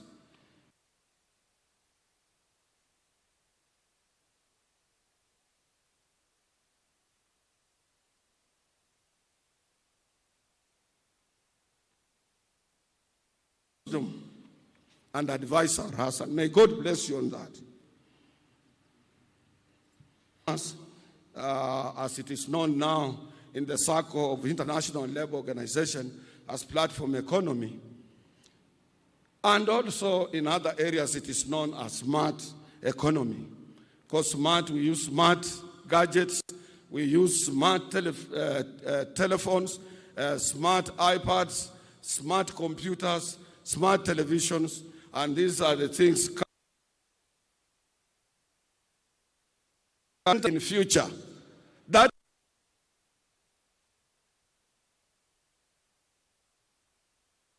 is from Huisero, where I come from, and from other places, from Coast, from Kilifi.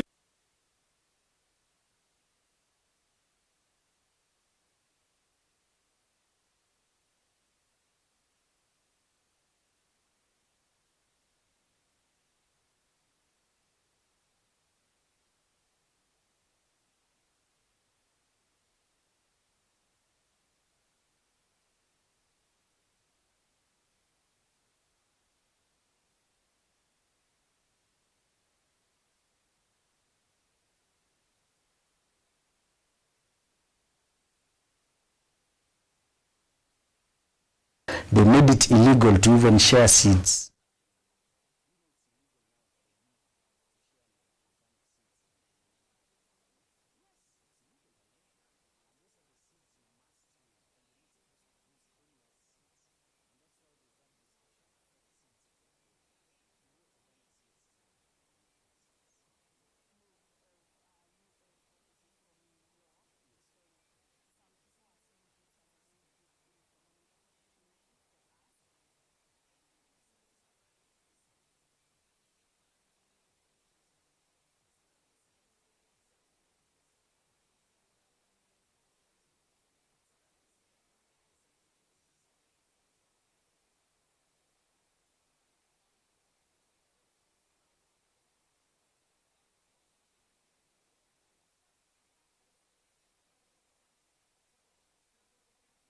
people who are committed, Your Excellency, to help you, including the PS Health, including the current acting CEO, and more so, the chairman, Dr. Luenyi.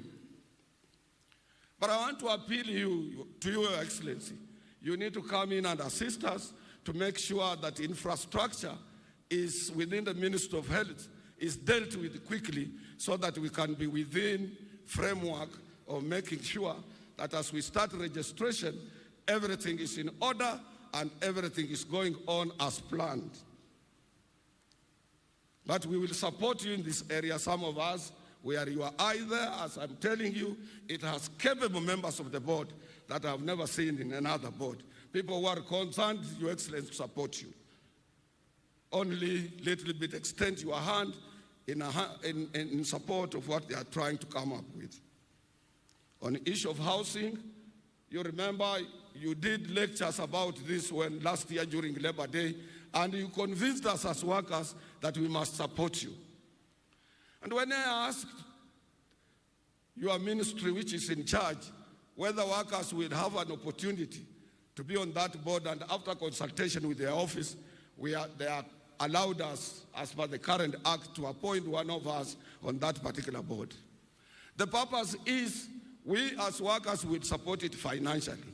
But the eye on that board also, when there will be allotment, because we have some shop stewards and workers who have even nowhere to sleep, they will have an opportunity to be housed in this new venture that you have started. And it is not only in Africa.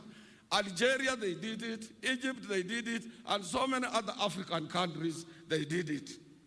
And as I've said, the only problem with our country, Your Excellency, is that we were not used to paying taxes.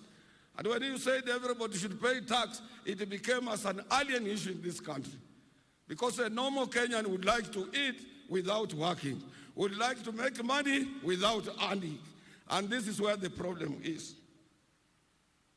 I want to end there, Your Excellency. I don't want to tire you. But the last area I want to ask you, because I said I will recognize all good things you have done for workers of this country. And you will continue doing these things. And next year we will be with you. And other years to come. And we will give you support as a pressure group. And when we are called to kiitwa tutaitika sisi. Research yetu inatuambia, Your Excellency. But I don't know what is in your pocket. Kama unaweza kunja macho, because Jacqueline said, oh, general wage increase, that is employer now. It's not anchored on any law. We must have wages council, sit and discuss and see how this general wage works. Let me remind my sister here, my twin sister. In 1972, when our economy was not performing, we were doing badly. The late president, the founding father of this nation, Mzee Jomo Kenyatta, announced general wage increase at that time of 15%, you can imagine, to everybody. And he also asked employers to increase their workforce by 10% in order to alleviate or to reduce unemployment in our country. Which law was it anchored to? Anything that comes from the mouth of the president, let me tell you, people, anything that the president akikusalamia jambo, that is law. That is law. Usifikire utaenda kutafuta law ingine pale ingine. So wacha tupeleke president pole pole na tumwangalie, tumchunge na yeye atatuchunga. Na tunaomba yeye atupatie 22.5% or whatever he has put in his pockets. Ama tena nimesema vibaya? Nikiomba hiyo nimesema vibaya? And let me remind our economists, even when our shilling was being devalued, we said on 14th of January that this devaluation of our shilling, which was on speedy rush, did not reflect the true economic activities on the ground. Because most of you economists, you are around the year 2007 to 2009, when we had a global economic and financial crisis, when Obama was coming in. This did not affect Africa. Because our economy is driven, our formal economy is driven by informal economy, which has huge of deposits in our banks. We don't rely to money from outside. Mama Chondo, Mama Mboga, Jua Kali, wanapeleka pesa kwa banki kila siku na Chondo. And that is why our economy is steady. And I want to appeal to His Excellency to give infrastructure to our informal sector, to support them and ask governors in various county governments to make sure that markets are built, the informal sector people are not harassed by taxes and so on. These are the people who drive our economy. And Kenya is one. After His Excellency akisema 30%. Now we work hard to redouble our efforts in various places to correct the economic anomaly. We will still spur economic growth. We thank you, Your Excellency, the President. May I invite our Honorable Minister for Labor, who has done a commendable job, to make her remarks and follow the rest of the protocol. I thank you, Your Excellency.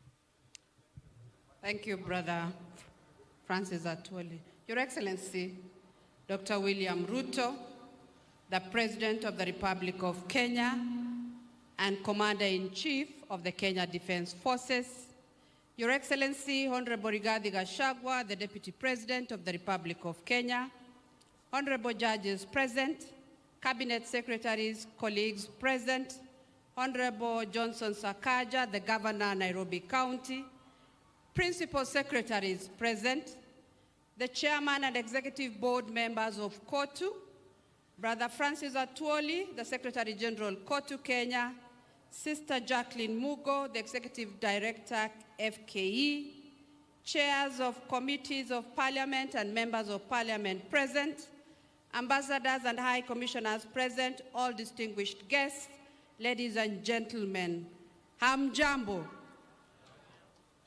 It is an honor to mark the 59th International Labour Day in the company of esteemed workers gathered here at Uhuru Gardens, Nairobi. I wish to express my sincere gratitude to you, Your Excellency, Dr. William Ruto, the President of the Republic of Kenya, for honoring our invitation once again to celebrate with workers on this special day. This is a testament of Your Excellency's commitment to the welfare of workers. We deeply appreciate this great gesture. Today, we join hands with millions around the world to observe the International Labour Day, a day in which trade unions celebrate workers and the fruits of their labor. The theme of this year's celebration, Kenya's workers stand for advanced information technology, training to drive our digital economy. It aligns seamlessly with the bottom-up economic transformation agenda 2023 to 2027, as it underscores the need for readiness to adapt to the changing world of work brought about by digitalization. The emergence of the gig economy signifies a profound shift in employment dynamics across the world as countries embrace rapid digitalization of economic activities in e-commerce and employment. The demand for labor in the digital economy necessitates the need to devise new strategies in governance and policy framework for fair distribution of gains and opportunities. The new jobs in the digital and gig economy come with limitations on how work is organized and regulated, with workers having limited job security, restricted access to social protection, career progression, and the lack in the right to organize collectively. Conscious of these challenges, we note that constructive dialogue, drawing the tripartite and other stakeholders, is crucial to ensure decent work for all. We now have a community of practice, and my ministry is collaborating with stakeholders to review labor laws in this regard. Your Excellency, my ministry has put in place additional measures to ensure skills development is responsive to the labor market demand. Our government launched the National Skills Inventory to map out the skills of all Kenyans seeking employment to enhance employability locally and abroad. In the pursuit to address the high unemployment rate, government has continued to engage with other governments who have a high demand for labor through initiating negotiation of bilateral labor agreements or memorandum of understanding to provide safe and orderly labor migration. We have retained foreign employment on top of our agenda, and so far we have pursued and signed 4 bilateral labor agreements, and 7 are at an advanced stage of negotiation, while 14 are in draft form.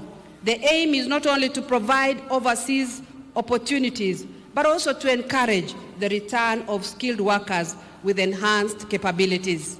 Encouragingly, there are 254,312 active jobs that have been advertised by the private recruitment agencies on the National Employment Authority website at www.nearims.go.ke. Job seekers are encouraged to register through the website and apply for the jobs. Your Excellency, in our quest to foster workplace harmony and acceptable conditions of work, the Labor Inspectorate has diligently processed over 11,000 labor disputes and conducted more than 12,000 workplace inspections and facilitated registration of an additional 334 collective bargaining agreements in the last 1 year. My ministry remains steadfast in engaging social partners, and I once more call upon the healthcare workers and employers to reconsider their position for a win-win outcome. We need normalcy to be restored in the health sector to bring to an end the suffering of our people.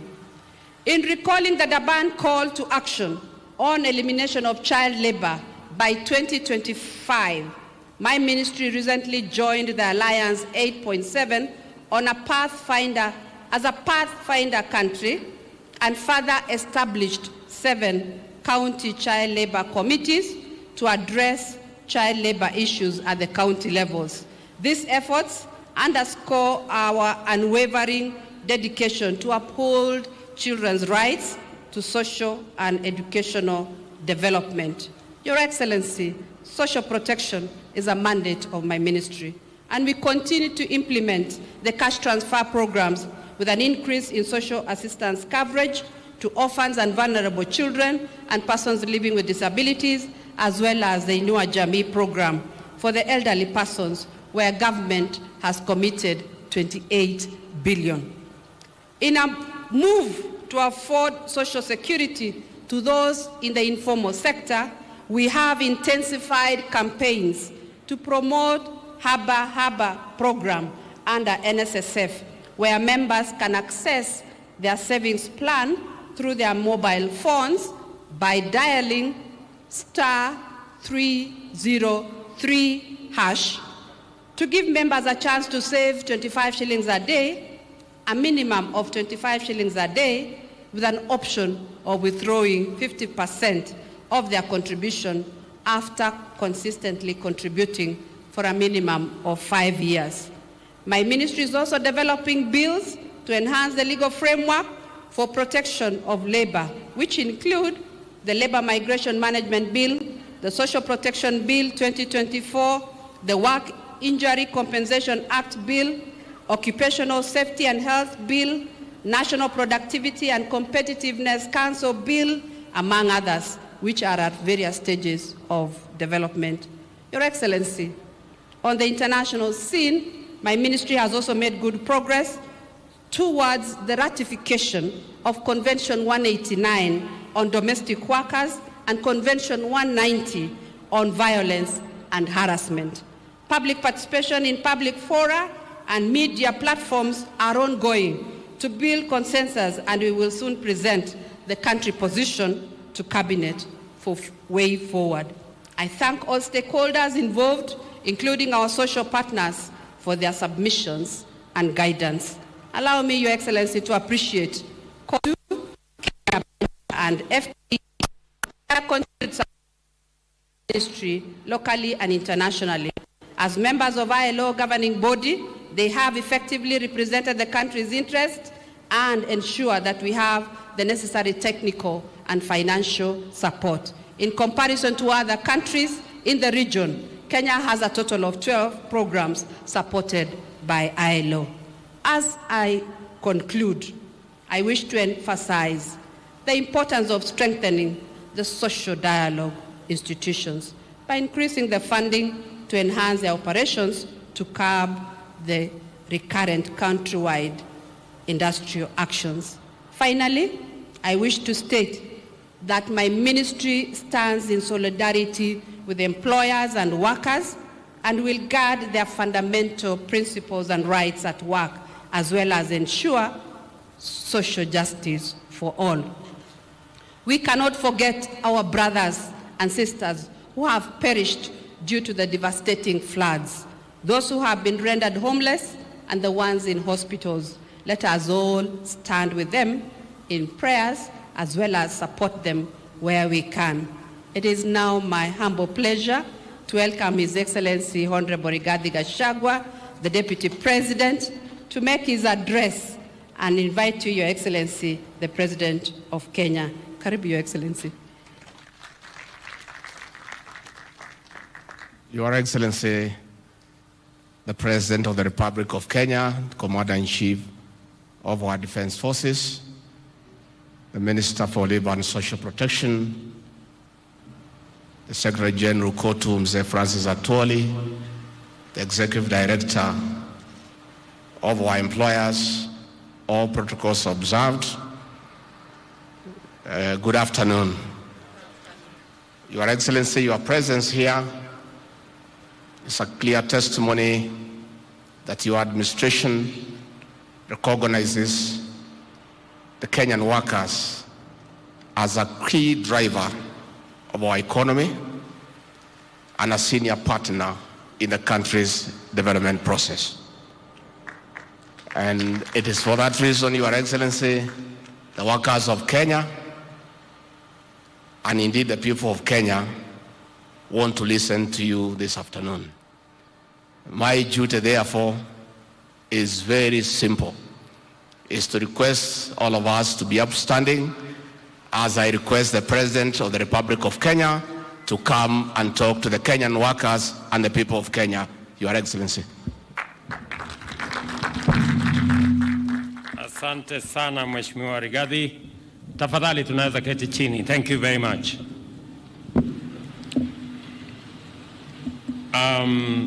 Mheshimiwa Rigathi Gachagua, Naibu wa Rais wa Jamhuri ya Kenya, Waziri Bore, Waziri wa mambo ya wafanyikazi, Kiongozi wa wafanyikazi Secretary General Francis Atwoli, wafanyikazi wote wa taifa letu la Kenya pamoja na trade unions zote, hamjambo. I am profoundly honored to join you and all other Kenyans in commemorating the 59th International Labour Day, a moment to celebrate and acknowledge the dedicated contribution of Kenyan workers to our nation's economic growth, including our nation's independence. This is also a time to reflect with gratitude on the role of Kenya's labor movement in laying the foundation of our nation's freedom and also prosperity. It is clear, therefore, that Labor Day is more than a celebration. Today, we also honor the labor movement's historical campaign for fair wages and decent working conditions, which continues to inform our commitment to improving the welfare of every Kenyan worker. We embrace the theme that you have laid out, Kenyan workers standing for advanced information technology training to drive our digital economy, which is not only aligned with, but also underscores the government's significant strides in digitizing our economy and integrating digital technology across various sectors and in the entirety of our economy. While Kenya is globally recognized for its advancement in digital readiness and inclusivity, there is still much to be done to achieve job creation and increase in productivity. I listened to our sister Jacqueline, and she emphasized on the issue of productivity, and we are all aligned that that should be the facing forward of our job market. Through strategic investments, we have built robust digital infrastructure, established incubation hubs, and launched initiatives like the TVET Jitume program to boost youth digital skills. As I speak to you, Kenya Power, ICTA, and the Ministry of ICT are rolling out the program that will give us an extra 100,000 kilometers of fiber optic and connect 100,000 other institutions, including markets, including schools, including homes, so that we can have a firm foundation to tap into the digital economy, whether it is digital jobs or digital commerce. Likewise, the Ajira digital program aims to empower over 1 million young people with digital job opportunities, showcasing our commitment to revolutionize the economy through our digital economy. Despite progress, workers still face precarious conditions. We are dedicated to updating labor. We are dedicated to updating labor laws to protect workers in today's evolving market. We are also committed to relevant government and private sector entities to expedite policy development and legal frameworks for this dynamic sector, ensuring full protection of workers' rights. Further, we have implemented measures to enhance our vocational training across counties. This is aimed at increasing their capacity to equip our workforce with the necessary skills to bridge the gap between available jobs in the market and suitably trained workers for these positions in our ever-changing economy. The pace at which jobs are created in our country is way lower than the rate at which new workers enter the job market. Every year, 1 million workers enter the job market in Kenya, while only 200,000 are absorbed into formal jobs, both in the private and public sector. Labor migration, therefore, is a critical component of our socio-economic development, benefiting both Kenya and counties that welcome our workers. As the minister has said ably, this is the reason why we continue to negotiate bilateral labor agreements to facilitate safe and orderly labor migration, protecting Kenyan workers' rights and facilitating their access to international job markets. We are at the advanced stage of concluding several bilateral labor agreements with many countries, including the UK, Germany, Austria, Saudi Arabia, among others. Every Kenyan worker has the right to fair pay and a safe workplace. The 2024 Social Protection Bill, approved by Cabinet in January, underscores our dedication to address gaps in social protection, including fragmented legislation, coordination issues, and funding shortages. We are committed to enforcing labor laws and engaging in ongoing social dialogues with unions and workers to uphold their rights. Like every other right, labor rights should align with the public interest and the economy's sustainable financial capacity. Social dialogues aim to enhance mutual benefit and shared interests, recognizing our collective goal of advancing Kenya's welfare.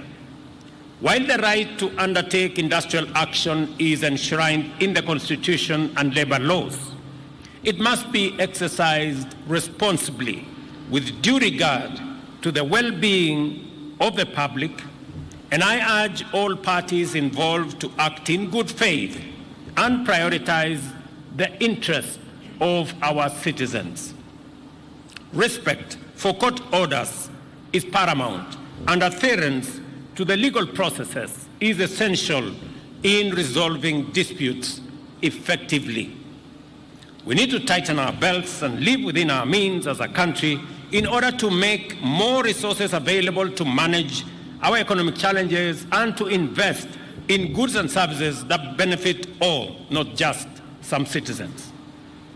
It is neither just, proper, nor reasonable for any group to make demands that run counter to this imperative, elevate their claims above legitimate benchmarks, or exceed our economic capacity. I want to urge workers, including our daughters and sons who are doctors, that as social partners, we must swiftly address the pertinent issues at hand, ensuring that essential services continue uninterrupted and our commitment to serving our citizens remain unswerving. Looking ahead, to ensure industrial peace and manage disputes effectively, I have instructed the Ministry of Labor and Social Protection to activate multiple wage councils outlined in the 2007 Labor Relations Act.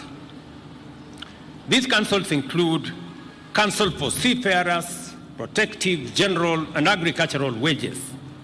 They will negotiate minimum wages in different sectors, enhancing conciliation, mediation, and industrial peace. Kenya operates within the global context, and our competitiveness is key to overcoming economic challenges. Progress has been made in managing inflation, stabilizing the currency, and addressing debt. Our economic policies have also lowered prices of basic goods, easing pressure on workers. As we continue on this trajectory, we need to appreciate that we must live within our means and manage the cost of doing business in our country as a way of enhancing our overall competitiveness. And it is the reason why, listening to both Francis Atwoli and Jacqueline Mugo, I think they are reading from the same script, and they are telling us the same thing. What they are telling us from my reading is that all of us, as the people of Kenya, those of us who have the opportunity to work, those of us who have the opportunity to get a job, we must be productive and we must get fair pay, because Kenya is going to be built by us. Every Kenyan has a responsibility to participate in the building of our nation. We are going to build Kenya with our energy, with our knowledge, with our expertise, with our talents, with our energy, and with our resources.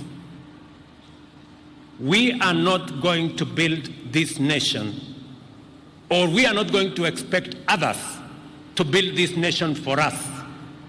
We are not going to expect resources from others to build this nation. It is first and foremost our responsibility. And that is the reason why we must bring into the bracket as many Kenyans as possible to participate in working in Kenya, so that they too can contribute their talent, their energy, their expertise, their knowledge in building our country. It is the reason why I have been deliberate and intentional on making sure that we do at least 3 things. Number 1, we have a deliberate program on how to create more jobs. As I talk to you today, we have 140,000 young people who were not working last year, but they are working this year in our housing program. As I talk to you today here, we have another 120,000 young people in our TVETs, in our ICT hubs today who are earning salaries, who have a job, a digital job, 120,000 who did not have that job last year. It is because we have been intentional on creating additional opportunities for young people in Kenya to work. It is also the reason why we are reorganizing labor migration, why we are signing bilateral labor agreements, because it is my intention that every year we should be able to send 250,000 Kenyans to work in different parts of the world so that we can enhance and we can increase the number of people who are working abroad and also enhance our remittances from abroad. I am very happy that from last year to this year, we have increased our remittances by about 50 billion. And it is my intention that in the next 5 years, we should take our remittances from $4 billion to $10 billion. And I am committed, and I believe it is doable because I can see we are in the right trajectory. Kwa hivyo, kwa sababu tumekuja hapa katika mkutano huu wa wafanyikazi, na mimi pia ni mfanyikazi kwa sababu nimeajiriwa na Wakenya, na nimekuja hapa kuungana na sisi wote, serikali, FKE na shirika ya wafanyikazi, sote tukiwa timu moja. Na ndio nimesema hatuna haja na ugomvi. Ni vizuri tunaweza kuketi chini pamoja.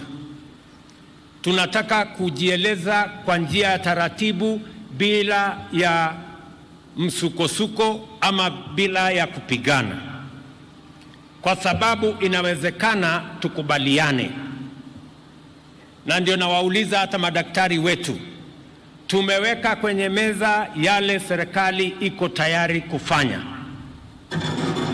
Kati ya mambo nafikiri 19, serikali imekubali mambo 17. Imebaki 2 kwa sababu haiwezekani kwa mambo ya fedha, na wauliza madaktari wetu warudi kazini. Mambo tutarekebisha, uchumi tutazalisha, na kila mtu atapata haki yake tukisonga mbele. That is what we must do, and we must be brutally honest with one another. Hakuna haja ya kudanganya, hakuna haja ya kutafuta umaarufu. Tuambiane tu ukweli, because those of us who are elected as leaders, we are not elected to be popular. We are elected to serve and to transform our country and to work for those who elected us. I find a lot of leaders, they spend so much time trying to be popular. When will you have time to work for the people who elected you? If all the time your focus, your attention, your energy is on how to continue being popular. Leadership and the transformation of the country is not going to happen if we don't focus on why we were elected. And I want to ask all of us, na niwaulize kwa unyenyekevu, kwa sababu ukienda hapa Mukuru, sio mbali kutoka hapa. Hapa Mukuru tunajenga nyumba 14,000. Saa hii inaendelea pale.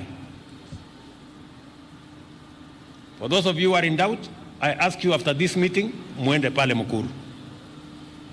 Kuna pale wafanyikazi zaidi ya 4,000 wanafanya kazi hapo kila siku.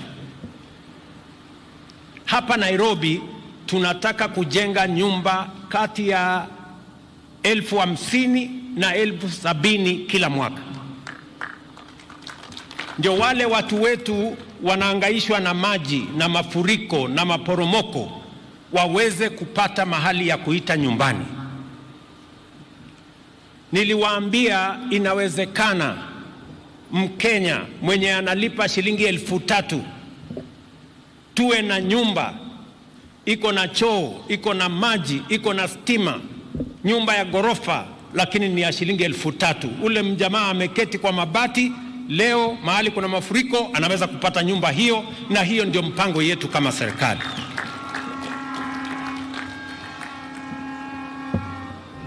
Na kabla ya mwisho wa mwaka huu, before the end of this year, kabla ya mwisho wa mwaka huu, mutaziona zile nyumba nilianzisha mwaka uliopita, kwa sababu nyingi zimeanza kuwa tayari.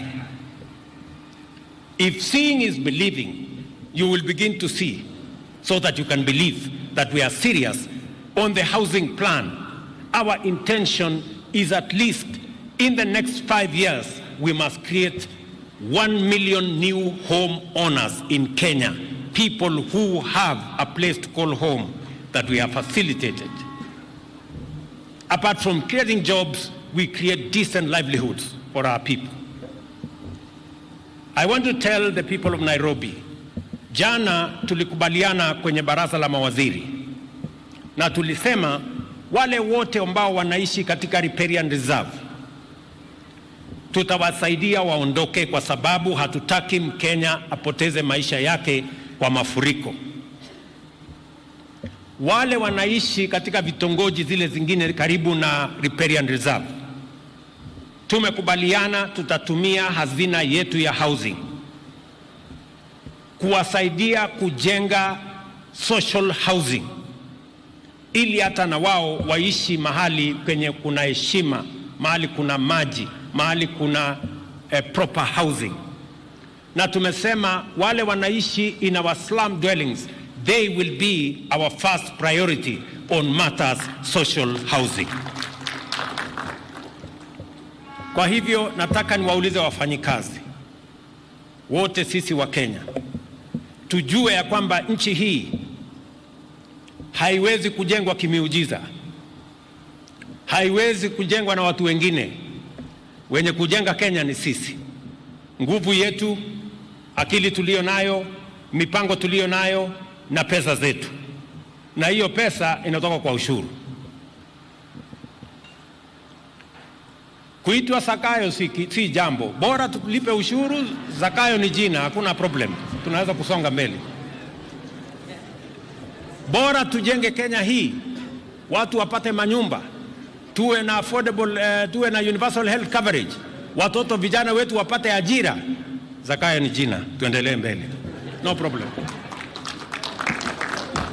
Kwa sababu tutakuwa tunajidanganya, na tumejidanganya muda mrefu, ya kwamba nchi inaweza kujengwa na madeni kutoka nchi zingine. It is not possible. And I have to be brutally honest to my fellow citizens. We must face up to the reality. We must build our country with our energy, with our knowledge, with our talent, with our effort, with our plan, and with our taxes. That's how we are going to build this country. Kwa hivyo na wauliza viongozi wote wenzangu, najua haikuwa imepangwa ya kwamba tutaangalia vile wale ambao wanahusika wataketi chini ndio tuweze kupata nyongeza ya minimum wage.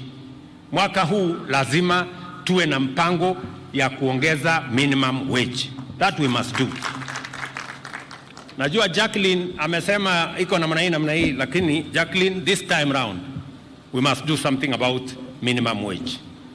And therefore, kabla sijatangaza hiyo, mimi nataka niseme ya kwamba wale wote ambao sisi tuko na nafasi ya kuwa viongozi, let us try and be part of the solution. Viongozi waziwe ndio part of the problem. Viongozi wote wa Kenya tuko na agenda, tumepatiwa nafasi na Wakenya ya kuongoza. Wakenya wanalipa ushuru, tunataka watoto wetu wasome. Tumeweka mpango mkubwa, wabunge wako na pesa ya CDF, wajenge mashule, wapange basari, watoto wetu waende shuleni. Tuko na mpango ya housing, tuko na mpango ya universal health coverage, tuko na mpango ya digital program ya kuendesha mambo ya digital hubs na kuhakikisha kwamba tunazalisha ajira. Tuko na kilimo, na mimi niliwaeleza bila ya kudanganyana ya kwamba kufanyia maandamano njaa haiwezi kupotea, mpaka tuende shambani tuzalishe chakula ipatikane kwa wingi, ndio tuweze kupunguza gharama ya unga na chakula. Unga ambaye ilikuwa shilingi 230 sasa hizi ni karibu 100. Kwani ni maandamano tulifanya ama tulipatiana fertilizer wakulima wakazalisha chakula? So we must be, lazima tuambiane ukweli, na hiyo ukweli mimi nitazidi na kusema mpaka sisi wote tuende barabara moja, kwa sababu hivyo ndivyo tutakavyobadilisha taifa letu la Kenya. Kwa hivyo nawauliza, ile mipango tumeweka, wakati nilisimama hapa mwaka uliopita, niliwaomba munipatie nafasi kidogo nipange mambo. Vile mambo yalivyokuwa mwaka uliopita sio vile yalivyo sasa. Dola yetu imekuja mahali mzuri, gharama ya chakula imekuja mahali mzuri, ile interest rate imeanza kuteremka chini, mafuta pia imeanza kushuka chini. Ile kitu tu bado iko juu ni makelele ya siasa. Tunataka pia hata na hiyo ikuje chini, ndio tuweze kwenda mbele kama wataifa. So nawauliza viongozi, tuwache makelele, hasa wale viongozi ambao wanatafuta mbinu na njia ya kugawanya Wakenya kwa misingi ya ukabila. Mimi nawaomba viongozi wote, mimi nawauliza viongozi wote, na washauri viongozi, ukabila haiwezi kubadilisha maisha ya mtu yeyote. Na mkiona kiongozi ambaye anaendesha siasa kwa msingi ya ukabila, huyo ni kiongozi bankrupt, kwa sababu mtu akikosa agenda, kama hana mpango, kama hana plan, anaenda kukwama kwa ukabila, kwa sababu ndio ile siasa duni ya nyuma ya mwisho. Please, mtu yeyote mwenye ako na sera kuja zungumza na Wakenya. Useme housing si mzuri, useme yako ni gani. Useme export of labor si mzuri, utuambie yako. Useme kuzalisha chakula na fertilizer si mzuri, utuambie installation namna gani. Ukuje utuambie utaki digital jobs, watuambie yako. Lakini usikuje kutuambia ukabila. Hawa ni wa kabila hii, sijui hawa ni wa kabila ile, sijui wale ni wa kabila ile. Hiyo ni upuzi na hiyo ni ujinga. And I say it without fear of any contradiction.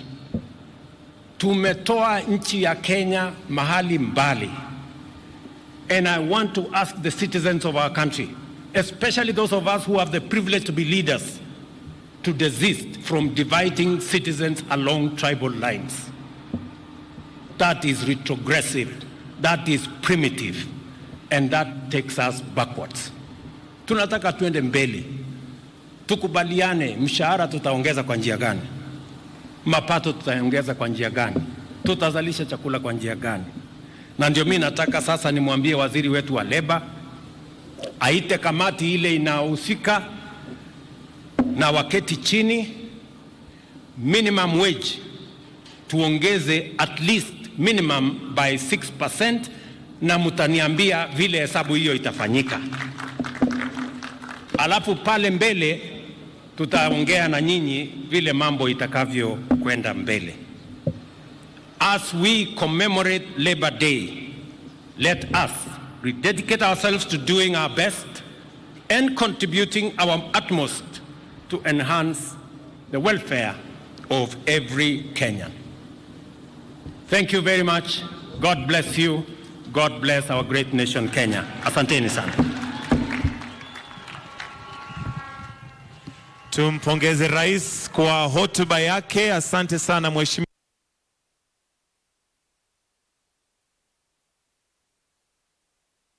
rais kwa hotuba yako, na kwa sasa tumefika